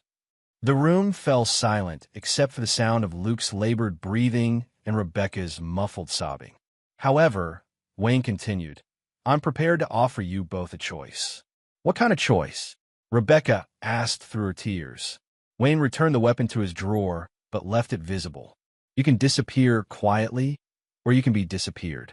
The outcome is the same, but the method depends on your level of cooperation. You're insane, Luke whispered. I'm practical, Wayne corrected. You've both proven that you can't be trusted with freedom or proximity to my family. That problem needs to be solved. Wayne's phone buzzed with a text message. He glanced at it and smiled with genuine pleasure. Excellent timing. Brandon Devine just boarded a flight to Singapore using the documents I provided. He chose the smart option. Rebecca's face went white. Brandon left? Permanently. He's never coming back, and if he's smart, he'll never contact you again. The implications sank in slowly. Rebecca had lost her lover, her marriage, her financial security, and now faced criminal charges with no one to help her. You destroyed everything, she whispered. I returned the favor, Wayne replied coldly. Luke stepped forward, desperation making him stupid. Dad, please. I'll do anything. Luke, the time for negotiation ended when you brought organized crime into my life without my consent. Wayne pulled out his phone and showed them both a text message thread. Sergei Kozlov has been very understanding about your debt situation. He's agreed to accept alternative forms of payment. Luke's eyes widened with horror as he read the messages. What kind of alternative payment? The kind that involves you working off your debt through service commitments. Kozlov has several business ventures that require reliable labor. The euphemism wasn't lost on Luke. Kozlov was offering indentured servitude as an alternative to violence. You sold me to the Russian mob? Luke's voice cracked. You sold yourself, Luke. I just negotiated better terms than you would have gotten on your own. Wayne closed his phone and returned his attention to Rebecca. As for you, Rebecca, your situation is more complex. Brandon is gone, so you have no financial support. I'm keeping everything we built together, so you have no assets. Your theft of business documents has attracted federal attention, so you have legal problems that won't disappear. Rebecca looked around the room desperately, searching for any avenue of escape or negotiation. Wayne, please. I'll sign any papers you want. I'll disappear. I'll never contact you or Miranda again. Too late for that, Rebecca. You had months to make better choices. Now you get to live with the consequences of the choices you made. Wayne opened his secure drawer again and removed a different set of documents. These are 3 options for your immediate future. Option 1. You can accept voluntary commitment to a psychiatric facility that specializes in treating people with adjustment disorders. The program lasts 18 months and includes complete isolation from outside contact. Rebecca stared at the documents with growing horror. Option 2. You can relocate to a very small town in Montana where you'll work in a service position that provides basic housing and subsistence wages. No credit cards, no bank accounts, no contact with your previous life. That's not legal. Option 3, Wayne continued as if she hadn't spoken, involves accepting full responsibility for your actions and facing the criminal charges without any help from me. Wayne leaned back in his chair, studying both of them with the detached interest of someone observing laboratory specimens. Those are your choices. Supervised rehabilitation, supervised exile, or federal prison. Pick one. Luke was the first to break. I'll take the work arrangement with Kozlov. At least then I have a chance of paying off the debt eventually. Wayne nodded approvingly. Smart choice. Kozlov values reliability and work ethic. If you demonstrate both, you might survive the experience. Rebecca remained silent, her mind clearly racing through impossible calculations. I need time to think, she finally said. You have until tomorrow morning. After that, I make the choice for you. Wayne stood and moved toward the door, then paused. One final thing. Miranda is off limits to both of you. Any attempt to contact her, threaten her, or involve her in your problems will result in consequences that will make your current situation seem pleasant by comparison. Wayne left them in his office, closing the door behind him. He found Miranda waiting in the kitchen, her face pale but determined. I heard voices, she said. Are they gone? Soon, Wayne replied. Very soon. Wayne sat across from his daughter and studied her face, noting the strength and intelligence that reminded him of himself at her age. Miranda, I need you to understand something. What I just did in their cross lines that most people would consider unforgivable. They crossed those lines first, Dad. Yes, they did. But I want you to be very clear about who your father really is. Wayne leaned forward, his voice serious and direct. I'm not a good man, Miranda. I'm a man who does what's necessary to protect the people I care about. Sometimes it means doing terrible things to terrible people. Miranda reached across the table and took his hand. You're the only person in this family who ever kept their word to me. You're the only one who ever put family before personal convenience. If that makes you a bad man, then good men aren't worth much. Wayne felt a surge of pride and affection for his daughter that surprised him with its intensity. In that case, he said with a smile, we should probably discuss your college plans. I'm thinking somewhere far from here, with excellent security and very strict admission standards. Are you trying to get rid of me, too? Wayne's expression softened. I'm trying to give you the life you deserve. Away from the mess that your mother and brother created, and away from the methods I had to use to clean it up. They sat in comfortable silence, while Rebecca and Luke presumably struggled with choices that had no good outcomes. By morning, Wayne's family would be reduced to just him and Miranda. Everyone else would be gone, disappeared into the consequences of their own betrayals.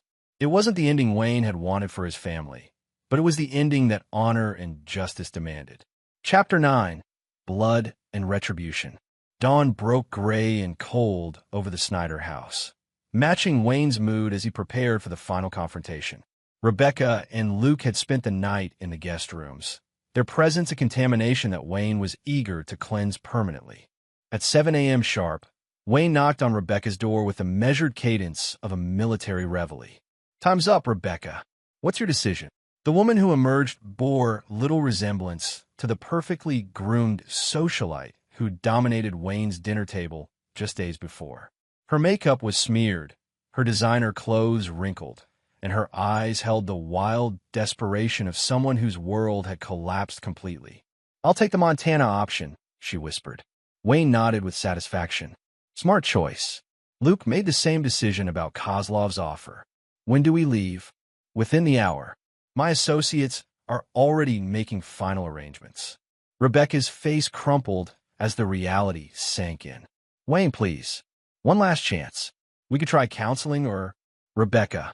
Wayne's voice cut through her pleading like a scalpel. "Look at me." She raised her eyes to meet his, and what she saw there made her step back in genuine terror. Wayne's expression held no warmth, no mercy, no trace of the man she'd married 15 years ago. "You destroyed our marriage, corrupted our son, endangered our daughter, and stole money to fund your affair with a man who's fled the country to escape federal prosecution." Wayne stepped closer, his voice dropping to a whisper that carried absolute finality. "There is no counseling for what you've done.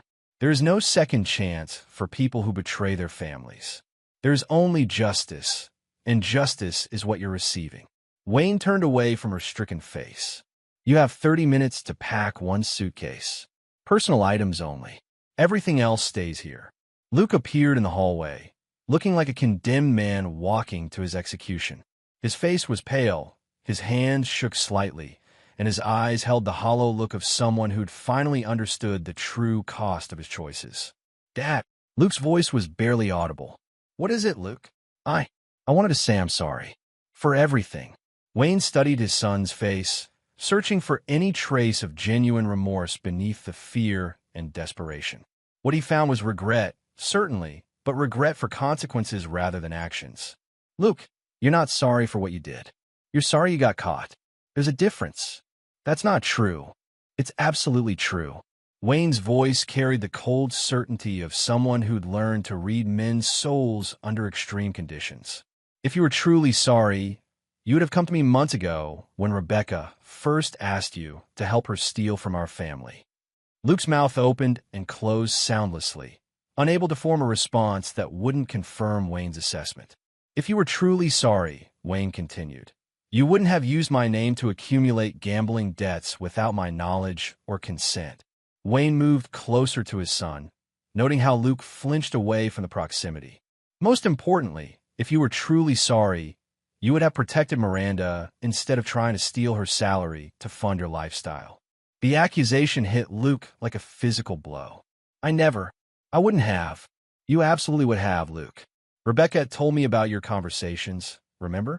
How you both planned to pressure Miranda into contributing to family expenses while you pissed away my money and she spent on her boyfriend." Wayne's voice took on a note of genuine disgust. "You're not my son anymore, Luke. You're a stranger who shares my name and my DNA, but you chose to become my enemy." Luke's face collapsed completely, tears streaming down his cheeks as the full weight of his losses finally registered. "Dad, please don't do this. I know I messed up, but I'm still your son." "No." Wayne's voice was quiet but absolute. "My son would have protected his family. My son would have chosen honor over money. My son would have faced his problems instead of making them someone else's responsibility." Wayne checked his watch with military precision. Kozlov's people will be here in 20 minutes. I suggest you use that time wisely. As Luke stumbled back to his room, Wayne felt something he hadn't expected: relief. The difficult conversations were finished, the hard decisions made. What remained was simply execution. Miranda emerged from the kitchen, carrying coffee and wearing an expression of quiet determination. "How are you holding up?" Wayne asked. "Better than I expected," she replied honestly. "I keep thinking I should feel worse about watching my family fall apart, but mostly I just feel free." Wayne accepted the coffee gratefully. "That's because it wasn't really your family falling apart. It was the exposure of what your family had already become." "And what had it become?" Wayne considered the question seriously. "A criminal conspiracy masquerading as a household.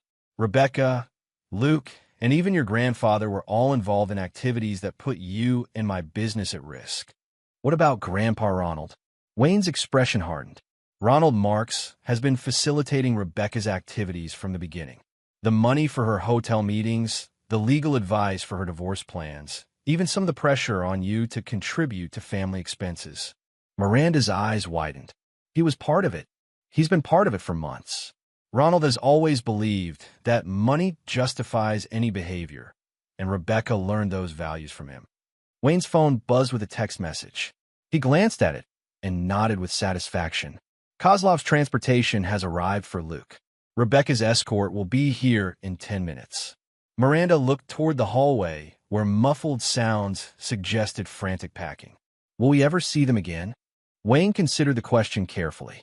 "Luke, possibly, if he survives his arrangement with Kozlov and learns to make better choices. Rebecca," Wayne shrugged. "That depends entirely on her ability to accept responsibility for her actions." "And you think that's unlikely?" "I think Rebecca has spent 38 years blaming other people for the consequences of her choices. Prison or exile won't change that fundamental character flaw." The front doorbell rang with the precision of a military operation. Wayne answered to find two men in expensive suits who radiated the kind of professional competence that suggested extensive experience with difficult extractions. "Mr. Snyder?" "We're here for the package." Wayne nodded and called up the stairs. "Luke, your transportation is here." Luke appeared at the top of the stairs carrying a single duffel bag and wearing the expression of someone walking to his own funeral. He descended slowly, each step seeming to require enormous effort. At the bottom of the stairs, Luke turned to Wayne one final time. "Dad, will you tell Miranda that I—" "No." Wayne's voice was firm but not unkind. "If you want to apologize to your sister, you'll have to earn that right. Actions have consequences, Luke, and some consequences last longer than others." Luke nodded slowly, understanding finally penetrating his desperation. He walked to the door, where Kozlov's men waited with professional patience. "Mr. Snyder," one of them addressed Luke formally, "are you ready to begin your service commitment?" Luke looked back at Wayne and Miranda one final time, then straightened his shoulders with something approaching dignity. "Yes, I'm ready." Wayne watched from the window as Luke was escorted to a black sedan that disappeared into morning traffic. One threat to his family had been neutralized permanently. 10 minutes later, Rebecca's transportation arrived. A different vehicle, different personnel, but the same professional efficiency. Rebecca appeared at the top of the stairs, looking like a broken woman carrying decades of regret in a single suitcase. "Wayne," she said as she reached the bottom of the stairs, "I want you to know that I did love you. Once." Wayne studied her face, searching for honesty beneath the manipulation. What he found was a woman who'd spent so many years lying that she could no longer distinguish truth from performance. "I believe you think that's true, Rebecca. But love doesn't steal from family accounts to fund affairs with other men." Rebecca's face crumpled, but Wayne continued with relentless honesty. "Love doesn't corrupt children to cover up betrayal. Love doesn't endanger innocent people to avoid personal responsibility." Wayne stepped closer to his wife of 15 years, close enough that she could see the absolute finality in his eyes. "What you felt for me was ownership, not love. What you felt for Luke was enabling, not affection. What you felt for Miranda was resentment, not maternal care." Rebecca tried to speak, but Wayne held up a hand to stop her. "You're leaving now, Rebecca. You'll never contact my family again. You'll never use my name for credit or reference. You'll never speak of your time in this house or your relationship with this family." Wayne's voice dropped to a whisper that carried the weight of absolute threat. "Because if you do any of those things, I will find you. And when I find you, you'll discover that exile in Montana was the merciful option." Rebecca nodded mutely, understanding that her former husband had become something far more dangerous than the soldier she'd married.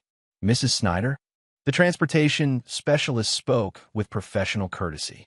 "We're ready when you are." Rebecca walked to the door, then turned back one final time. "Miranda," she called to her daughter, who had remained silent throughout the confrontation. "I hope you understand someday." "I understand perfectly," Miranda interrupted, her voice carrying the same steel that Wayne had heard in his own.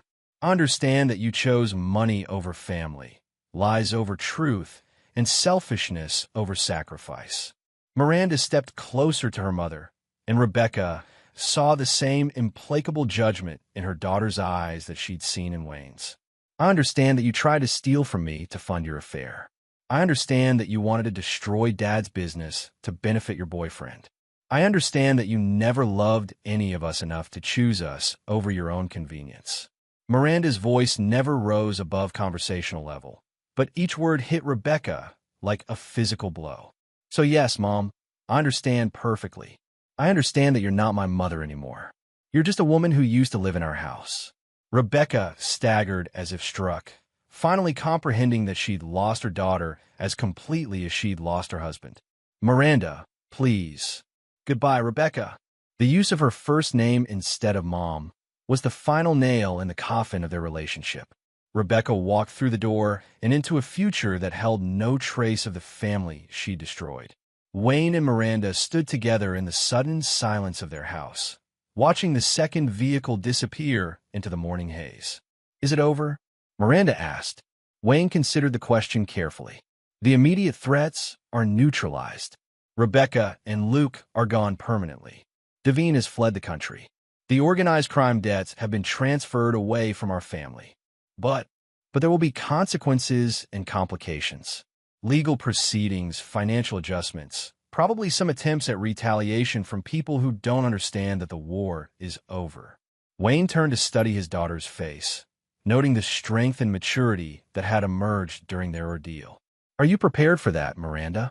Miranda's smile was sharp and confident, carrying an edge that reminded Wayne of himself. "Dad, after watching you destroy 3 adults who thought they could betray our family without consequences, I'm prepared for anything." Wayne felt a surge of pride and satisfaction. Miranda had inherited his strength without his darkness, his determination without his ruthlessness. She would survive and thrive in ways that Rebecca and Luke never could. "In that case," Wayne said with the first genuine smile he'd felt in months, "let's discuss your college plans. I'm thinking somewhere with excellent security and a strong business program." "Business?" "You've demonstrated excellent judgment, tactical thinking, and the ability to make hard decisions under pressure. Those are valuable skills in any profession." Miranda laughed, a sound of genuine happiness that filled the house with something it had been missing for far too long. "As long as I don't have to specialize in whatever it is you do." Wayne's smile turned predatory. "Miranda, what I do is protect my family from people who threaten them. I'd say you've already mastered that particular skill set." As they walked back into their house now, free of contamination and betrayal, Wayne felt the satisfaction of a mission completed successfully. Rebecca, Luke, and Devine had learned that crossing a Snyder carried consequences they could never have imagined. They'd chosen betrayal over loyalty, lies over truth, and selfishness over family. Now, they would live with those choices for the rest of their lives.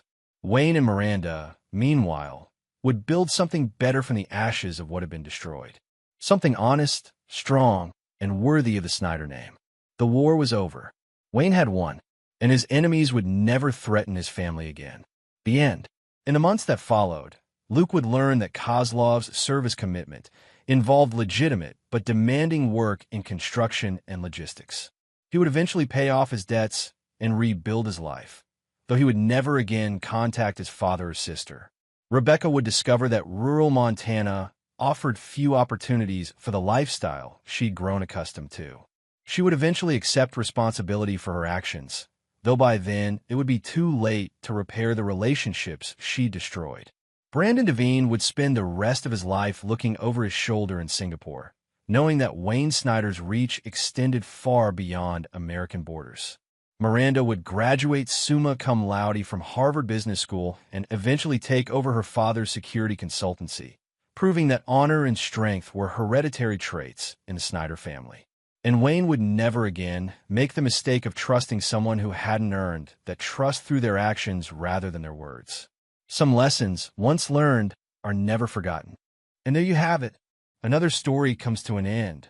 What did you think? I'd love to hear your thoughts in the comments below. If you enjoy this story, consider joining our community by subscribing. It means the world to us. For more stories like this one, check out the recommended videos on screen. And I'll see you there. Welcome back to another episode of Infidelity Tales Lab. Before we begin, tell us, where in the world are you watching from? Now, let's dive into today's story. Chapter 1. The Foundation. Vincent Romano stood in the mirror of his penthouse bathroom, adjusting his Italian silk tie. At 42, he carried himself with the quiet confidence of a man who had built an empire from nothing.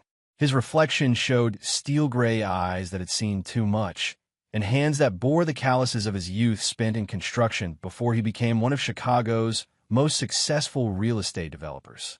The Romano name meant something in this city. Not old money, but earned respect. Vincent had started with a single duplex purchase at 25, using every penny of his inheritance from his immigrant grandfather. Now, 15 years later, he owned over 200 properties across the city, from luxury condos to commercial complexes. More importantly, he owned favors. Contractors, city officials, bank managers, lawyers, they all owed Vincent Romano something. "Dad, are you ready?" Sophie's voice carried through the bedroom. His daughter, the only person who could still make him smile without effort. At 16, she had inherited his determination, but tempered it with a warmth that reminded him why he'd built everything in the first place. "Almost there, Princess," he called back, checking his watch.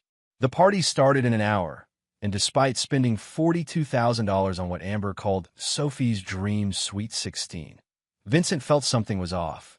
His wife had been distant for months, always on her phone, always finding reasons to leave the house. Amber Romano sat at her vanity, applying makeup with shaking hands. At 38, she still turned heads, but the guilt was eating her alive.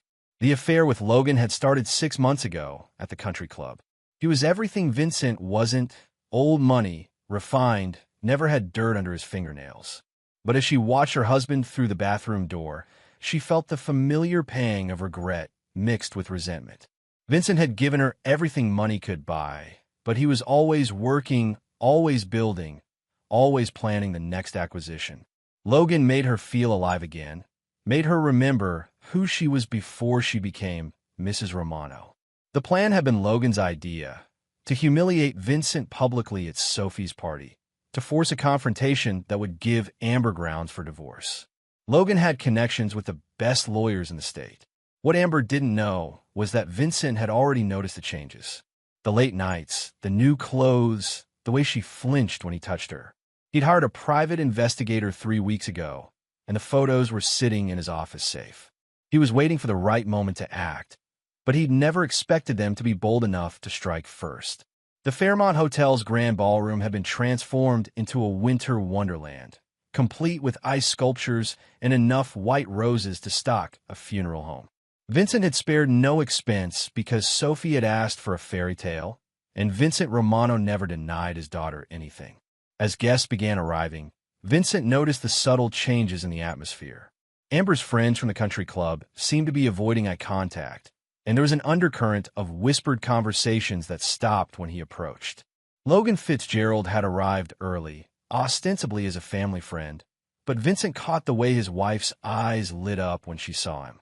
Logan was exactly what Vincent had expected: tall, blonde, the kind of man who'd never worked a day in his life but somehow managed to live in a Lakeshore Drive mansion. His family owned a chain of upscale restaurants, and he spent his days playing golf and managing trust funds. The opposite of everything Vincent represented. Sophie was radiant in her white dress, unaware of the undercurrents of tension around her. She moved through the crowd like the princess Vincent had always told her she was, accepting gifts and compliments with genuine grace. Watching her, Vincent felt his resolve strengthen.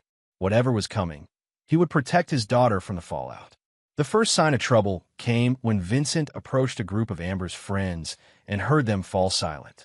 "Ladies," he nodded politely, but Mrs. Henderson quickly excused herself, followed by the others. Even the catering staff seemed nervous around him, though they'd worked dozens of his events before.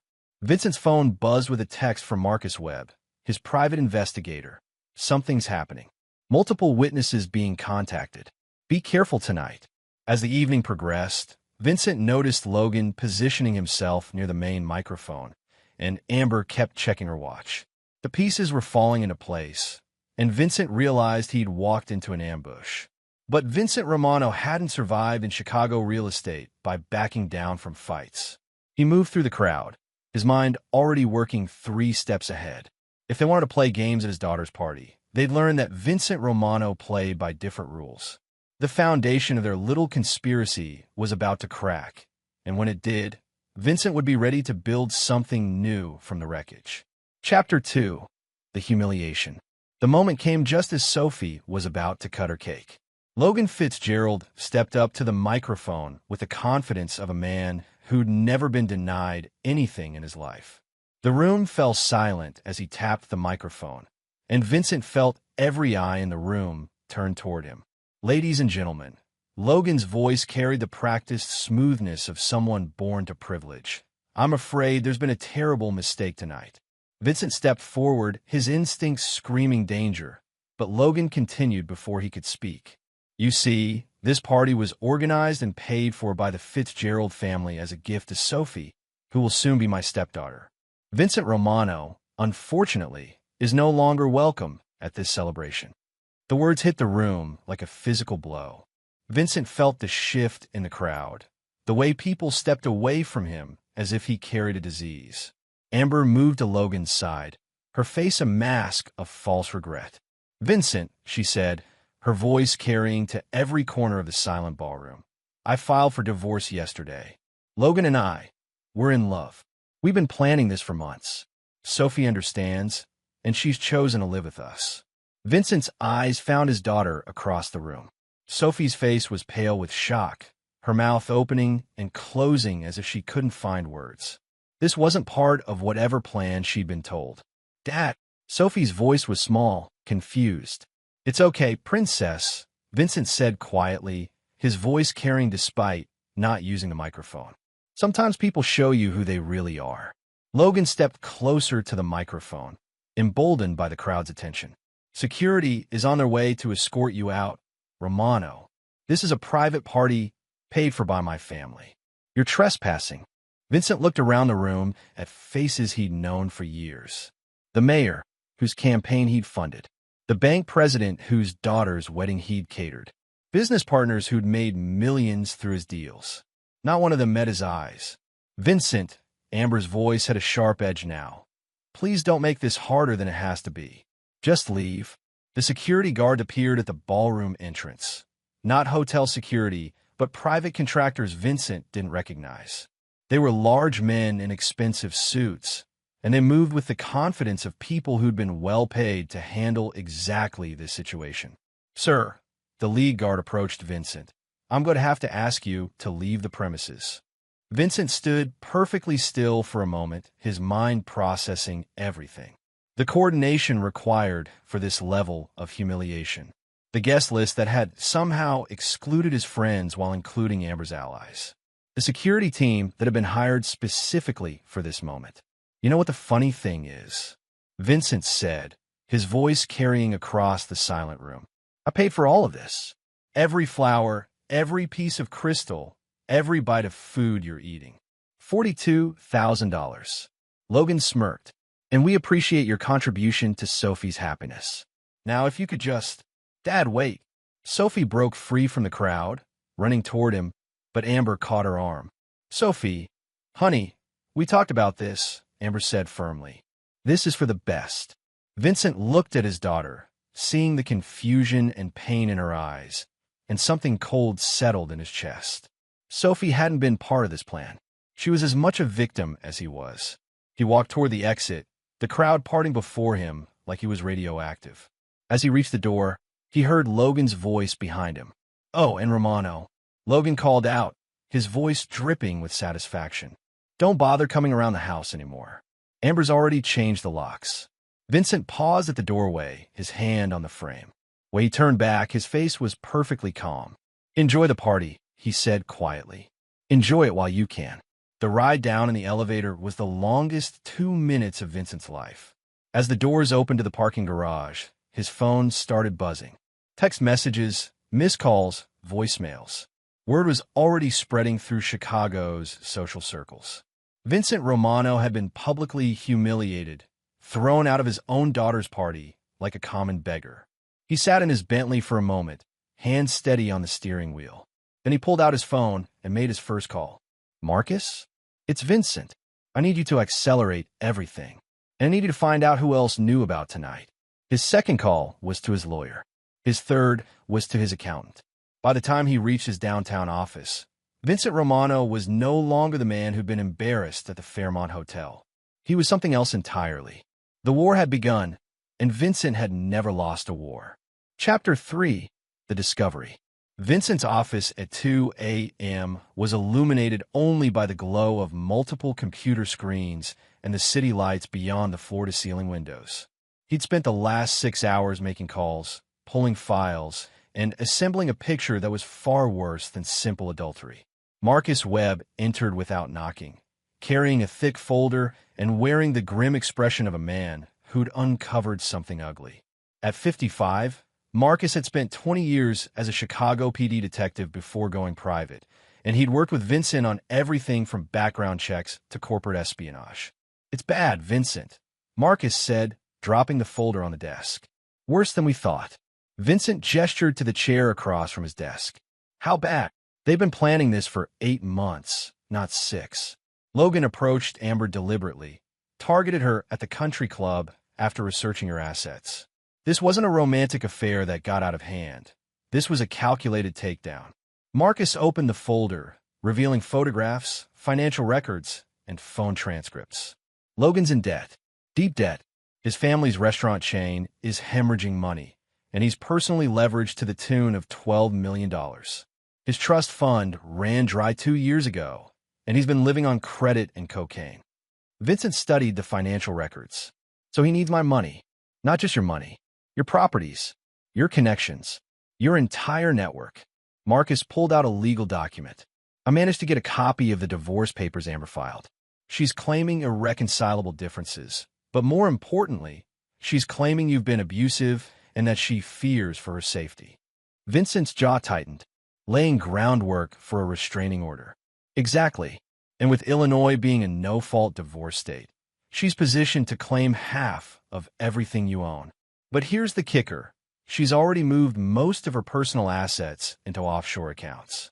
Logan's been advising her on asset protection for months." "And Sophie?" Marcus's expression darkened. "Logan's been working on her too. Private conversations, gifts, promises about her future. He's been positioning himself as the sophisticated stepfather who can give her opportunities you can't. He even arranged for her to meet with a college admissions consultant who specializes in Ivy League schools." Vincent stood and walked to the window, looking out at the city he'd conquered piece by piece. "They played this perfectly. Public humiliation to isolate me socially, divorce papers filed to protect their legal position, and they've been grooming my daughter to choose them over me." "There's more," Marcus said quietly. "I tracked Logan's movements over the past month. He's been meeting with some of your business rivals. David Kellerman, specifically. David Kellerman, Vincent's oldest competitor and the one man in Chicago who'd never forgiven Vincent for outbidding him on the Millennium Tower project 5 years ago. Kellerman had lost his shirt on that deal and had been looking for revenge ever since. "They're not just taking my family," Vincent said, turning back to Marcus. "They're trying to destroy my business." Kellerman's been feeding Logan information about your upcoming projects, your financing arrangements, even your bidding strategies. With Logan feeding that information to potential investors, they could systematically undercut your deals and redirect capital away from your projects. Vincent returned to his desk and opened his laptop. "Show me everything." For the next 3 hours, Marcus laid out the full scope of the conspiracy. Phone records showing calls between Logan and Kellerman dating back 10 months. Financial records showing Amber had been moving money into hidden accounts. Photos of Logan meeting with Vincent's business partners, planting seeds of doubt about Vincent's stability and reliability. Most damaging of all were the recordings Marcus had obtained through less than legal means. Logan's voice, drunk and confident at a private party 2 weeks ago. "Romano's finished. By the time we're done with him, he'll be lucky to keep a single property.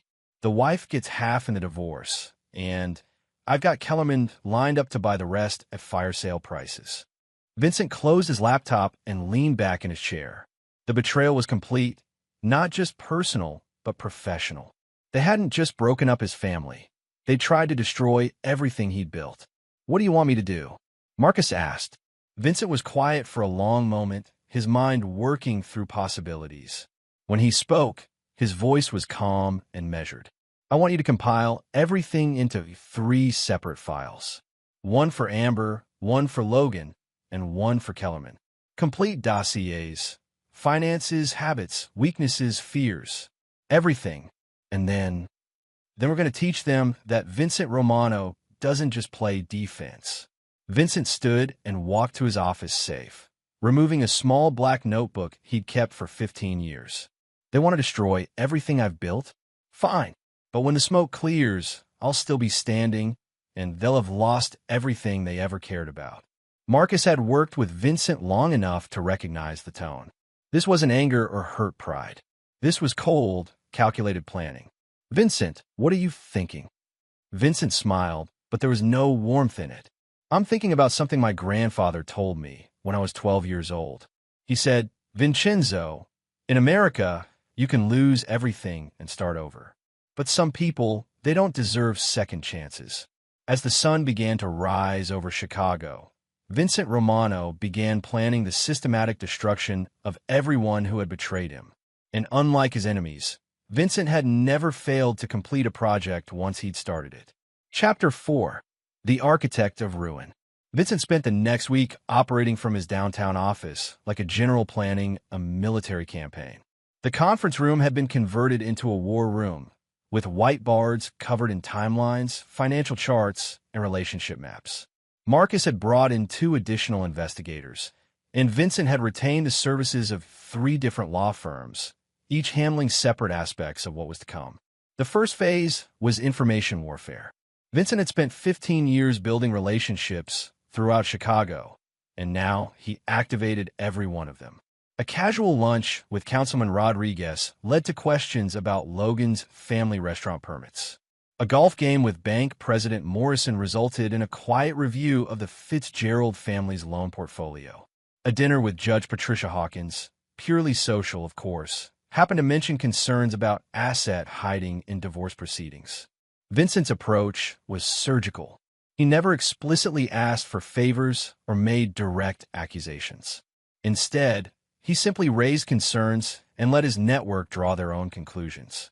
By the end of the week, Logan Fitzgerald found himself facing health department inspections at 3 restaurant locations, an IRS audit of his personal finances, and pointed questions from his creditors about his ability to service his debts. The second phase targeted Amber's social standing. Vincent knew his wife's greatest weakness was her need for acceptance among Chicago's elite. Through carefully placed conversations with the right people, word began to spread that Amber Romano was not the wronged wife she claimed to be, but rather a gold digger who'd abandoned her family for a trust fund baby with a drug problem. Mrs. Henderson, who'd snubbed Vincent at the party, suddenly found herself disinvited from the charity board meeting Amber had been counting on attending. The country club where Amber and Logan had met began questioning the Fitzgerald family's membership status due to financial irregularities. Even Amber's personal trainer, coincidentally, the brother of one of Vincent's construction foremen, became unavailable for future sessions. But Vincent's masterpiece was the third phase, the construction of their downfall. He learned something crucial from Marcus's investigation that neither Logan nor Amber knew he possessed. Logan's restaurant chain was indeed failing. But more importantly, Logan had been using falsified financial statements to secure additional loans. The documents were hidden in an offshore account that Logan thought was untraceable. Vincent's computer genius, a former hacker named Tommy who'd gone legitimate after Vincent had hired him instead of pressing charges, had managed to trace the digital trail. More importantly, Tommy had discovered that Logan was planning to use his marriage to Amber as collateral for one final, massive loan that would either save his empire or destroy them both. He's planning to leverage your real estate holdings as collateral, Tommy explained during a late-night meeting in Vincent's office. Once he's married to Amber and has legal access to her assets through the divorce settlement, he's going to pledge your properties against a $50 million loan from overseas investors. Vincent studied the documents. Investors who won't be particularly understanding if they can't collect. These aren't traditional lenders, Marcus added grimly. I ran background checks on the principals. They're connected to some very unforgiving people. So Logan's not just stealing my money, Vincent said slowly. He's planning to put my daughter at risk by involving criminals in our family business. The revelation shifted everything for Vincent. This was no longer about money or pride, or even revenge. This was about protecting Sophie from people who would use her as leverage if Logan's scheme went bad. Vincent picked up his phone and made a call to a number he hadn't used in 5 years. Leo, it's Vincent Romano.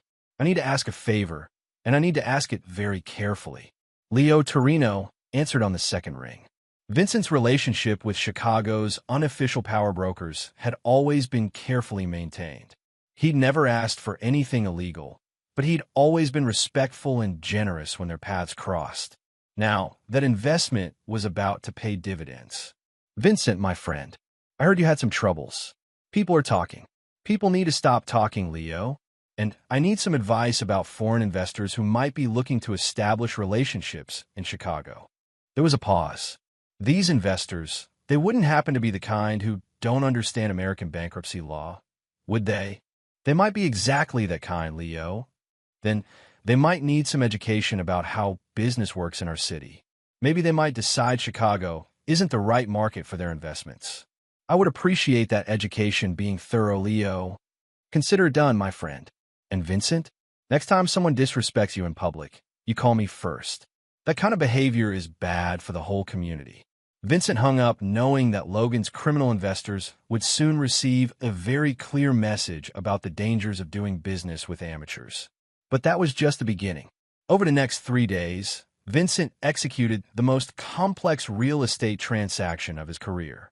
Using a network of shell companies and offshore entities that even Tommy couldn't fully trace, Vincent began quietly purchasing every debt Logan Fitzgerald owed. Credit cards, personal loans, business obligations. Vincent bought them all at deeply discounted rates from lenders who were happy to get problem assets off their books. By Thursday morning, Vincent Romano owned Logan Fitzgerald's entire financial existence. Every dollar Logan owed, he now owed to Vincent, and unlike Logan's previous creditors, Vincent had no interest in workout plans or payment schedules. The final piece fell into place when Vincent learned that Amber had scheduled a meeting with her divorce attorney for Friday afternoon to finalize her asset declarations.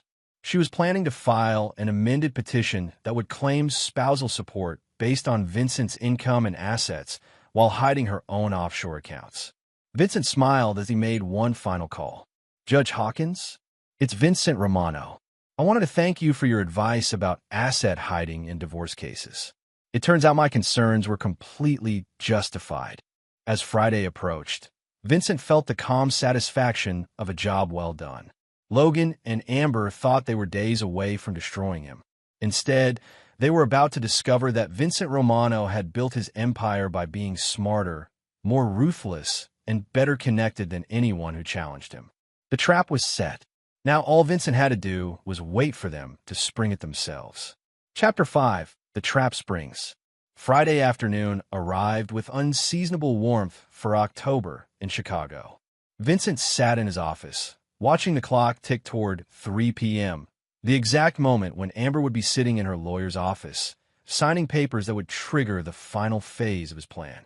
At 2:45 p.m., Vincent's phone rang. Marcus.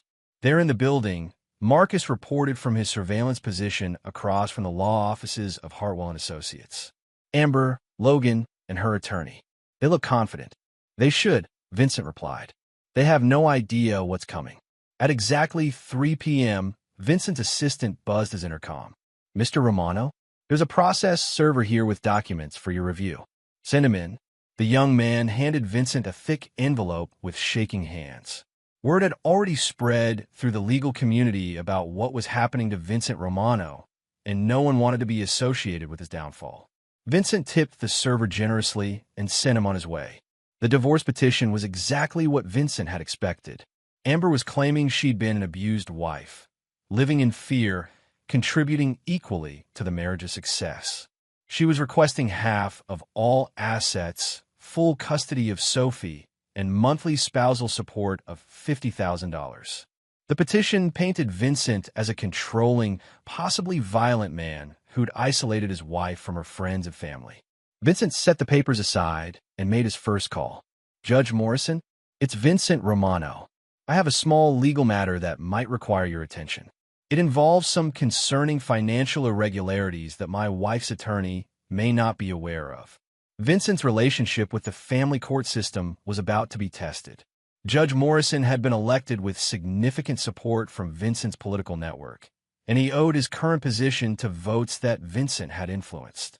More importantly, Judge Morrison was known for his strict stance on asset hiding and fraudulent financial declarations.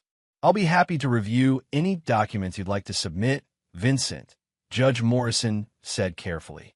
And I want you to know that any concerns about domestic violence will be taken very seriously. I appreciate that, Your Honor. I think you'll find the evidence quite illuminating. Vincent's second call was to Logan's creditors, the ones who'd sold Logan's debts to Vincent's shell companies. By 3:30 p.m., Logan Fitzgerald would receive simultaneous calls from 12 different collection agencies, all demanding immediate payment of his outstanding obligations. The total amount, $14.7 million. His third call was to the IRS investigator handling Logan's audit. Vincent had some additional information about Logan's offshore accounts that the investigator might find interesting. At 3:25 p.m., Vincent's phone lit up. The first call was from a number he didn't recognize. Vincent, Amber's voice was tight with panic. What the hell did you do? I'm not sure what you mean, Amber. I'm just sitting in my office, reading your very creative divorce petition. The FBI just walked in my lawyer's office. They have a warrant. Vincent looked out his window at the Chicago skyline. The FBI? That sounds serious. What could they possibly want with you? Don't play games with me. I know you're behind this. Amber, I'm genuinely confused. Are you saying you've done something that would interest federal investigators? The line went dead. Vincent's phone immediately rang again. This time it was Logan. Romano, you piece of shit.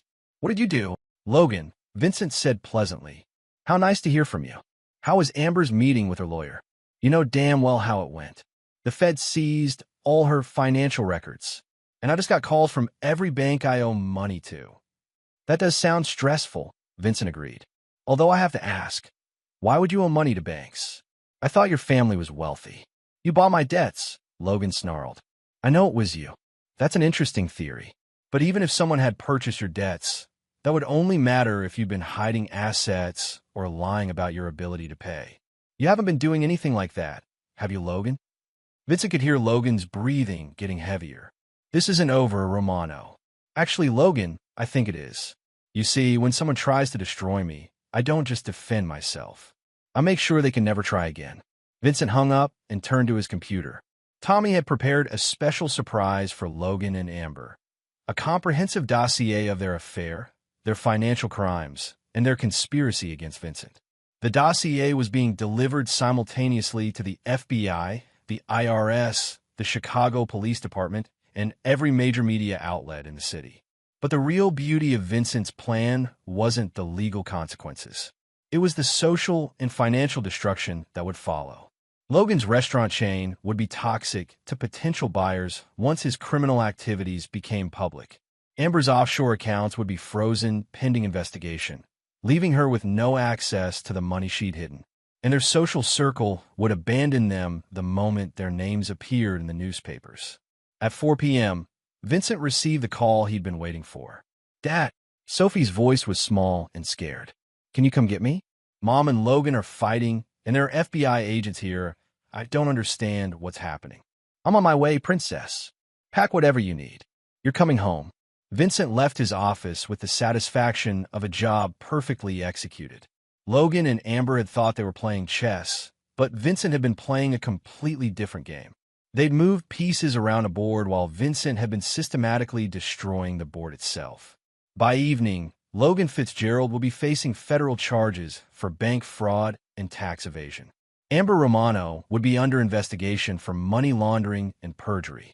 And Vincent would have his daughter back, along with every penny they'd tried to steal. But Vincent wasn't finished yet. He'd promised them they would lose everything they cared about. And Vincent Romano always kept his promises. Chapter 6, The Reckoning. By Saturday morning, the story had exploded across Chicago's media landscape. Socialite wife and lover accused of massive fraud screamed the Tribune's headline, while the Sun-Times went with Romano marriage scandal rocks Chicago elite. Vincent's phone hadn't stopped ringing since dawn, but he ignored every call except the ones that mattered. Sophie was safe in the penthouse, still processing everything that had happened. Vincent had spent the evening explaining as much as he could without devastating her entirely. She was old enough to understand that her mother had made terrible choices, but young enough to still hope for some kind of reconciliation. Vincent didn't have the heart to tell her that reconciliation was impossible. Marcus arrived at 8 a.m. with the morning reports. "Logan's been arrested," he announced without preamble.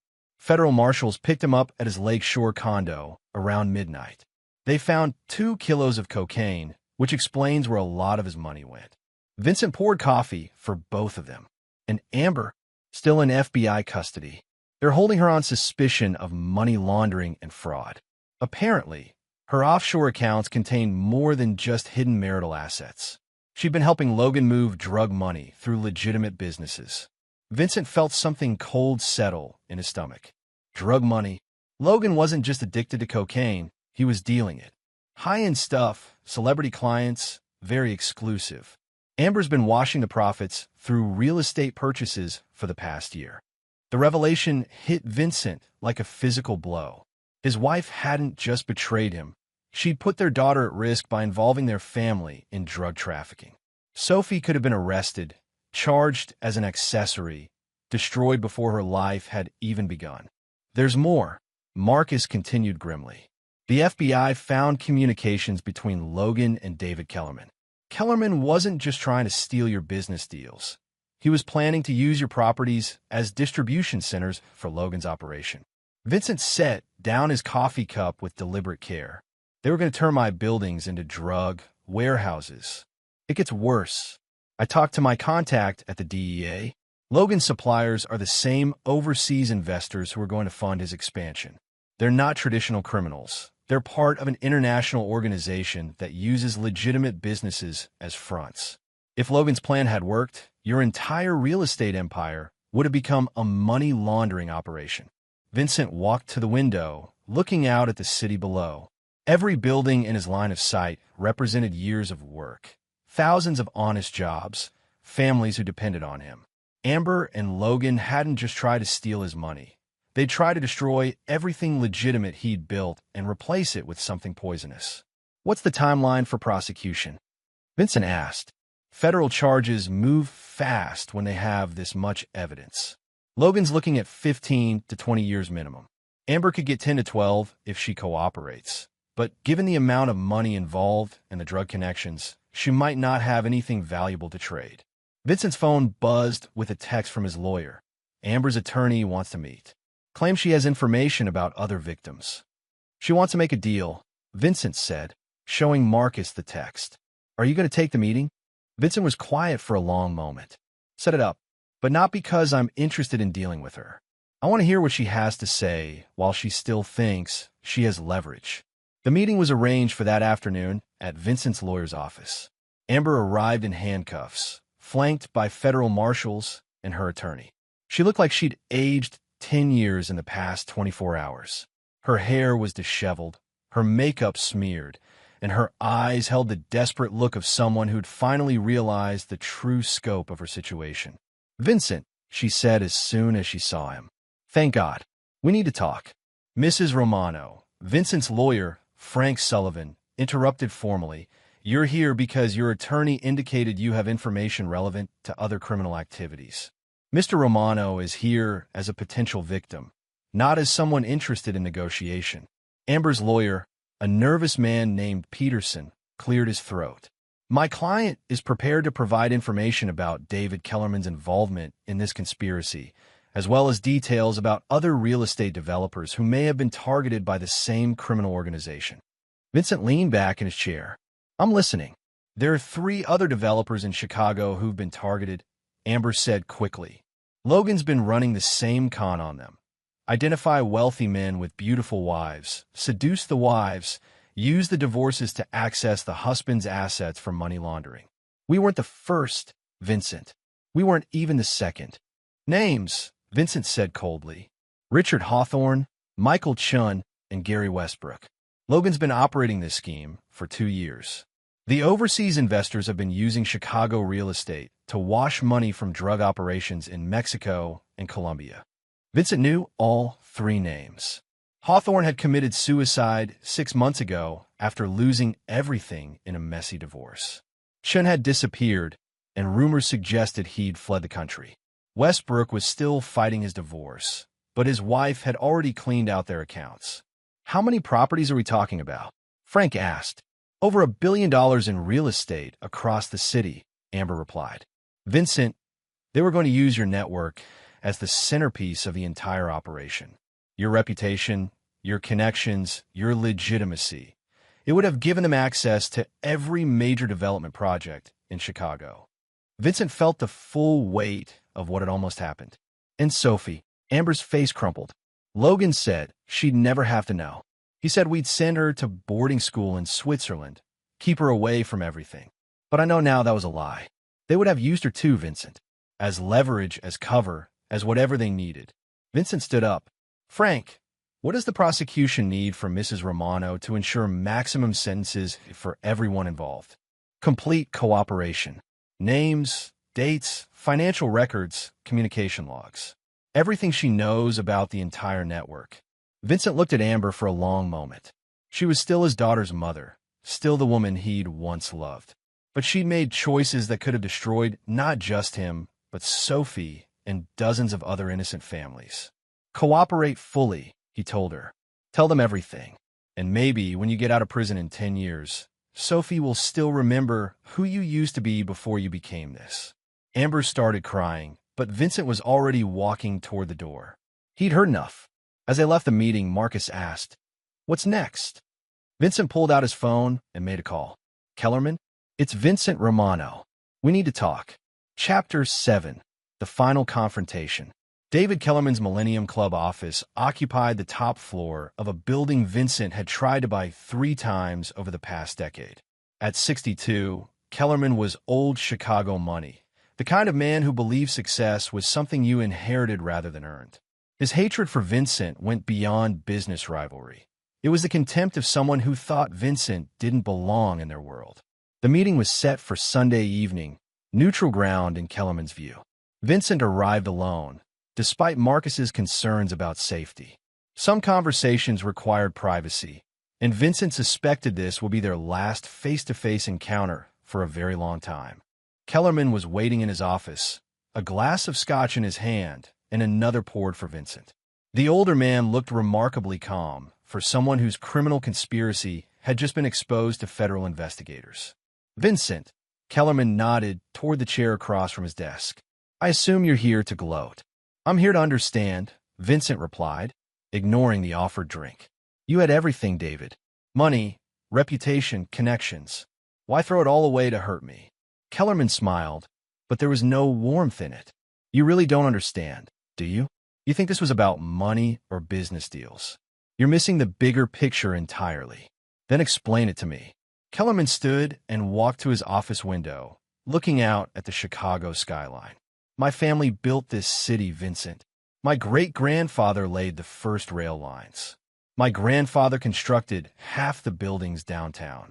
My father shaped the political landscape that made modern Chicago possible. And you've run it all into the ground, Vincent observed. Because of people like you. Kellerman turned, his face flushed with anger. You come here with your working-class background and your immigrant grandfather, and you think you could just take what my family spent generations building.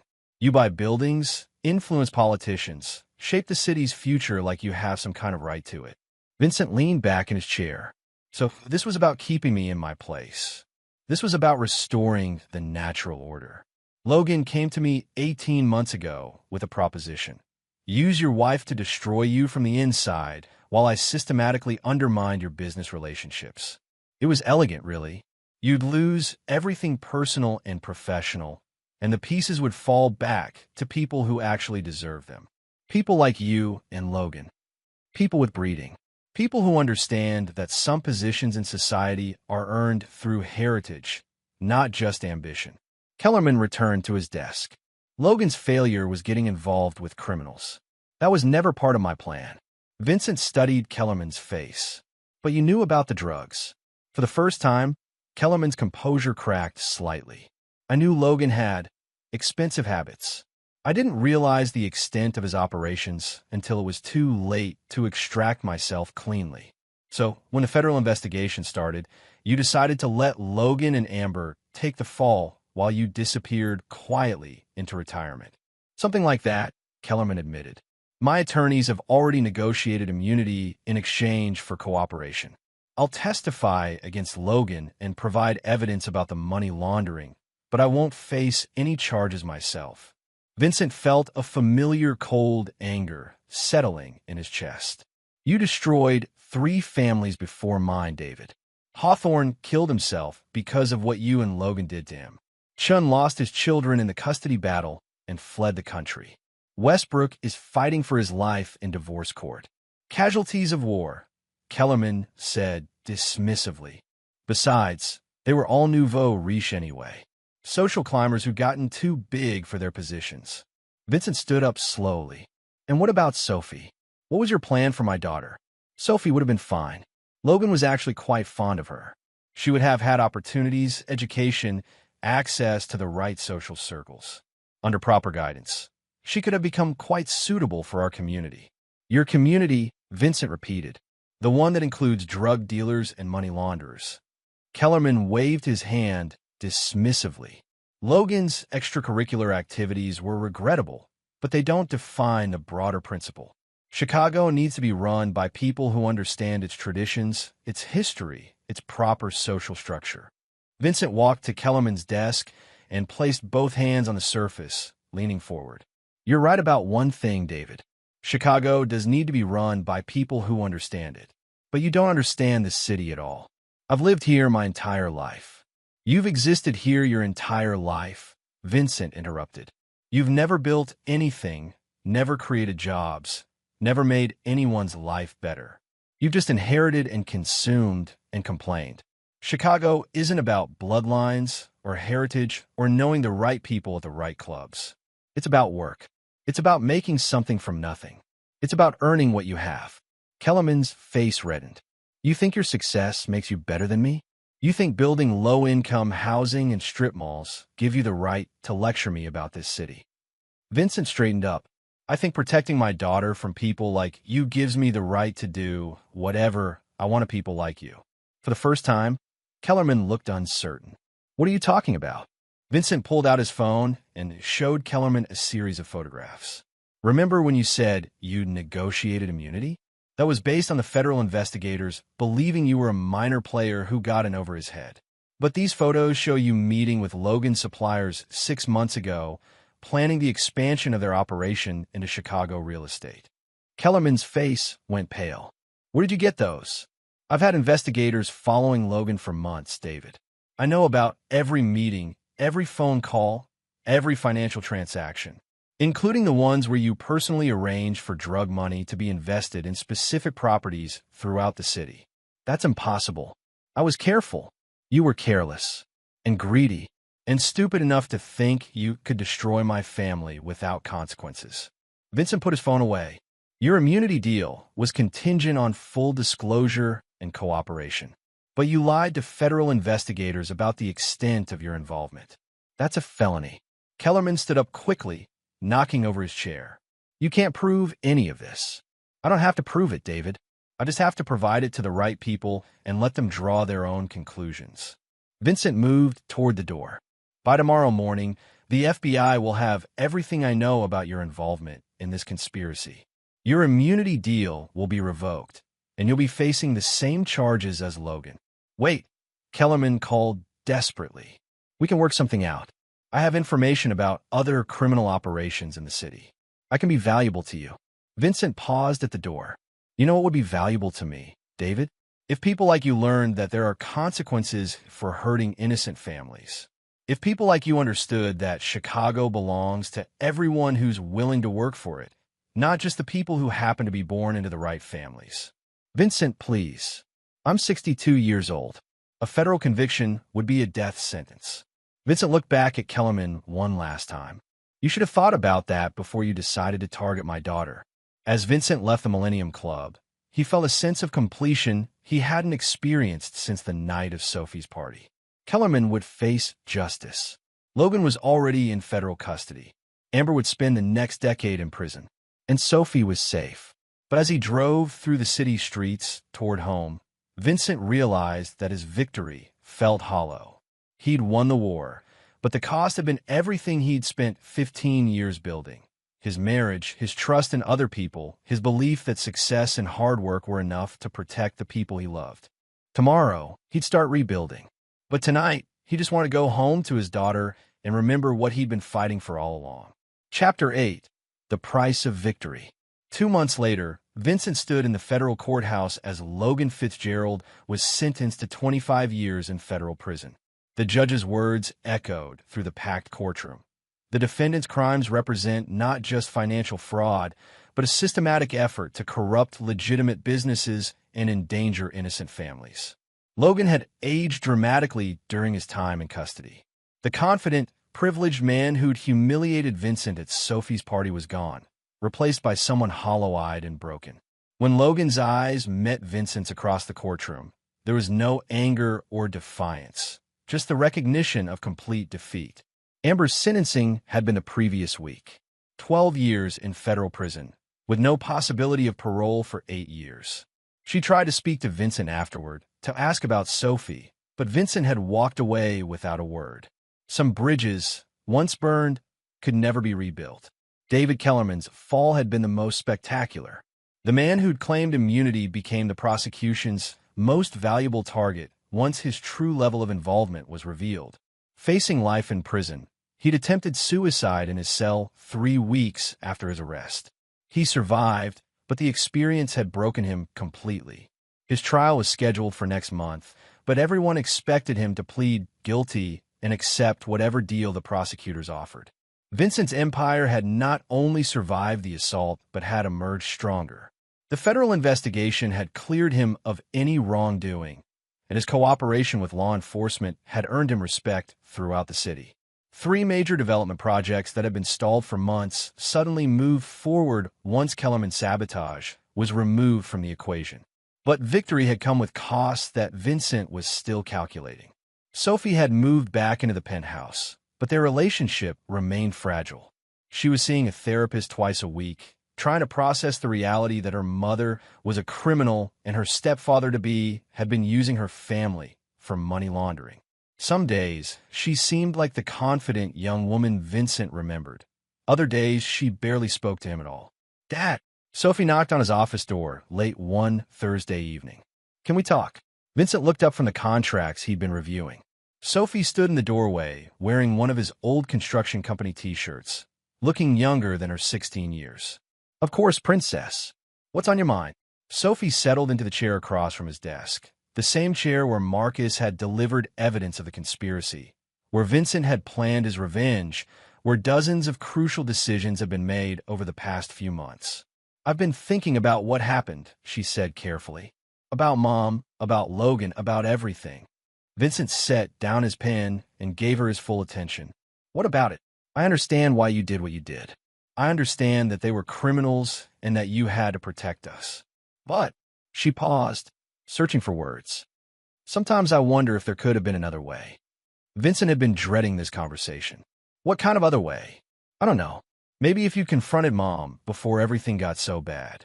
Maybe if you tried to get her help instead of destroying her. Vincent leaned back in his chair. "Sophie, your mother made choices that put you in danger. She was helping drug dealers use our family as a cover for criminal activities. If I hadn't stopped them, you could have been arrested, charged as an accessory, sent to prison yourself." "I know that," Sophie said quietly, "and I'm grateful you protected me. But she's still my mom, and now she's gone for 12 years. By the time she gets out, I'll be 28 years old. I'll probably have kids of my own that she'll never know." Vincent felt the familiar weight of difficult decisions. "Would you rather I had let her destroy our family?" "No," Sophie said immediately. "But I wish there had been a way to save her instead of just punishing her." Vincent was quiet for a long moment. "Do you think she wanted to be saved?" Sophie considered this.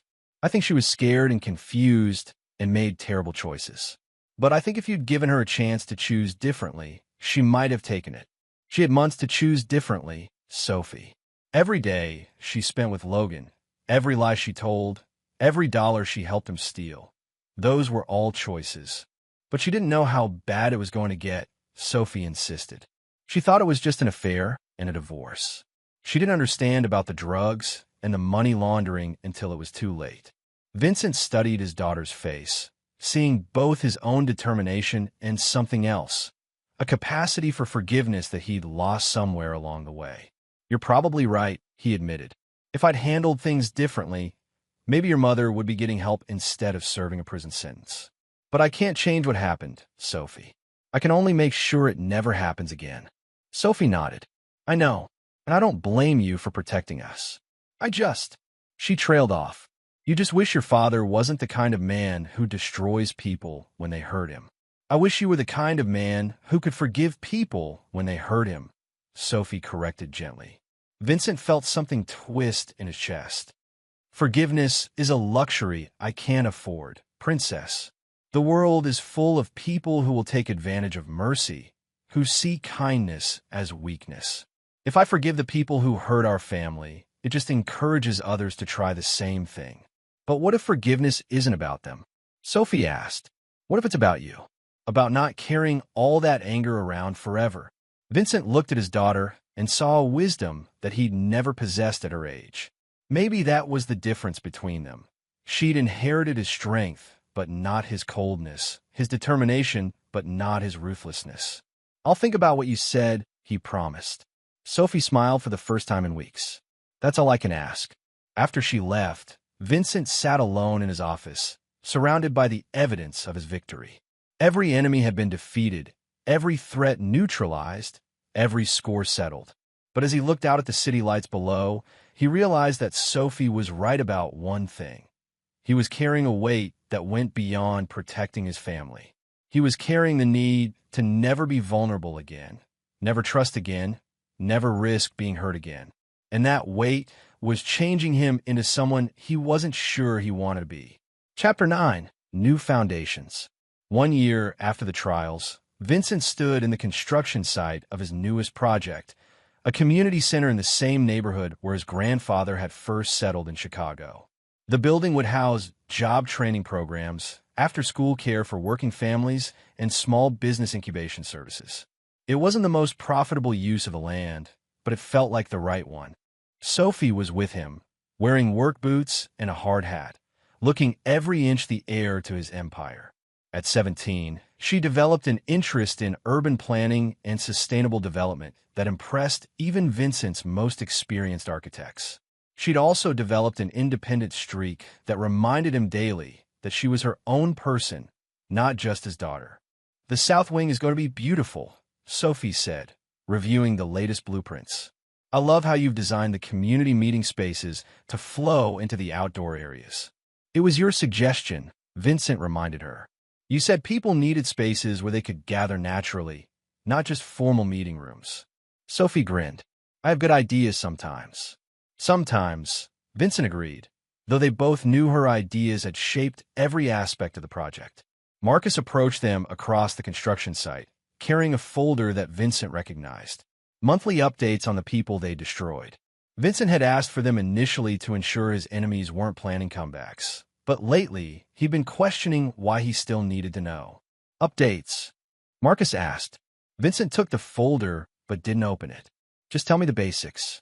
Logan's been transferred to a minimum security facility in Pennsylvania. Model prisoner, apparently. Teaching literacy classes to other inmates. He's eligible for his first parole hearing in 18 years. And Amber, still at the Federal Women's Facility in Ohio.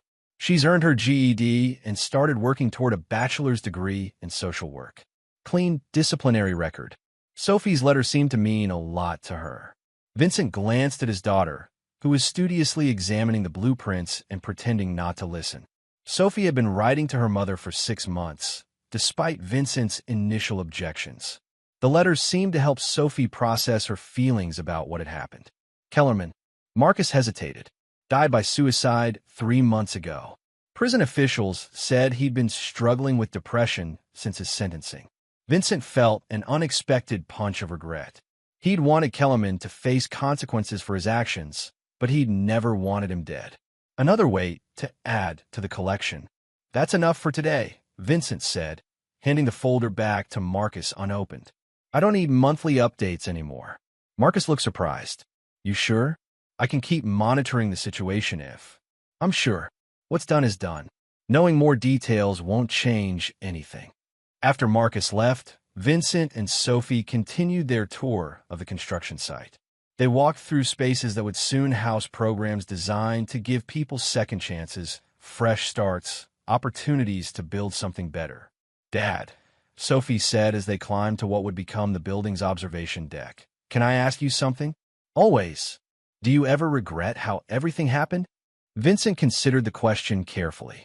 I regret that it had to happen at all. I regret that your mother made choices that put you at risk. I regret that you had to see the ugly side of human nature so young. But do you regret how you handled it? I regret that there wasn't a better way to protect you, Vincent said honestly. But I can't regret protecting you. Sophie nodded. I've been thinking about that a lot. About protection and punishment and forgiveness and all of it. And what have you concluded? I think maybe they don't have to be opposites, Sophie said slowly. I think maybe you can protect people and still believe in second chances. I think maybe being strong enough to forgive someone is different from being weak enough to let them hurt you again. Vincent looked out over the neighborhood below, working families, small businesses, people trying to build better lives for their children. His grandfather had been one of those people once, arriving with nothing but hope and determination. Your mother writes that she wants to work with families affected by drug addiction when she gets out, Sophie continued. She says what happened to our family helps her understand how addiction and crime destroy innocent people. Do you believe her? I think I want to, Sophie admitted. I think I want to believe that people can change, that mistakes don't have to define someone forever, that even terrible choices can lead to better ones eventually.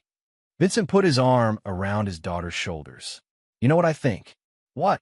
I think you're going to be a better person than I am. You're going to build things that last longer than buildings or business deals. You're going to help people in ways I never learned how to. Sophie leaned against him. I learned everything important from you, Dad, including the strength to forgive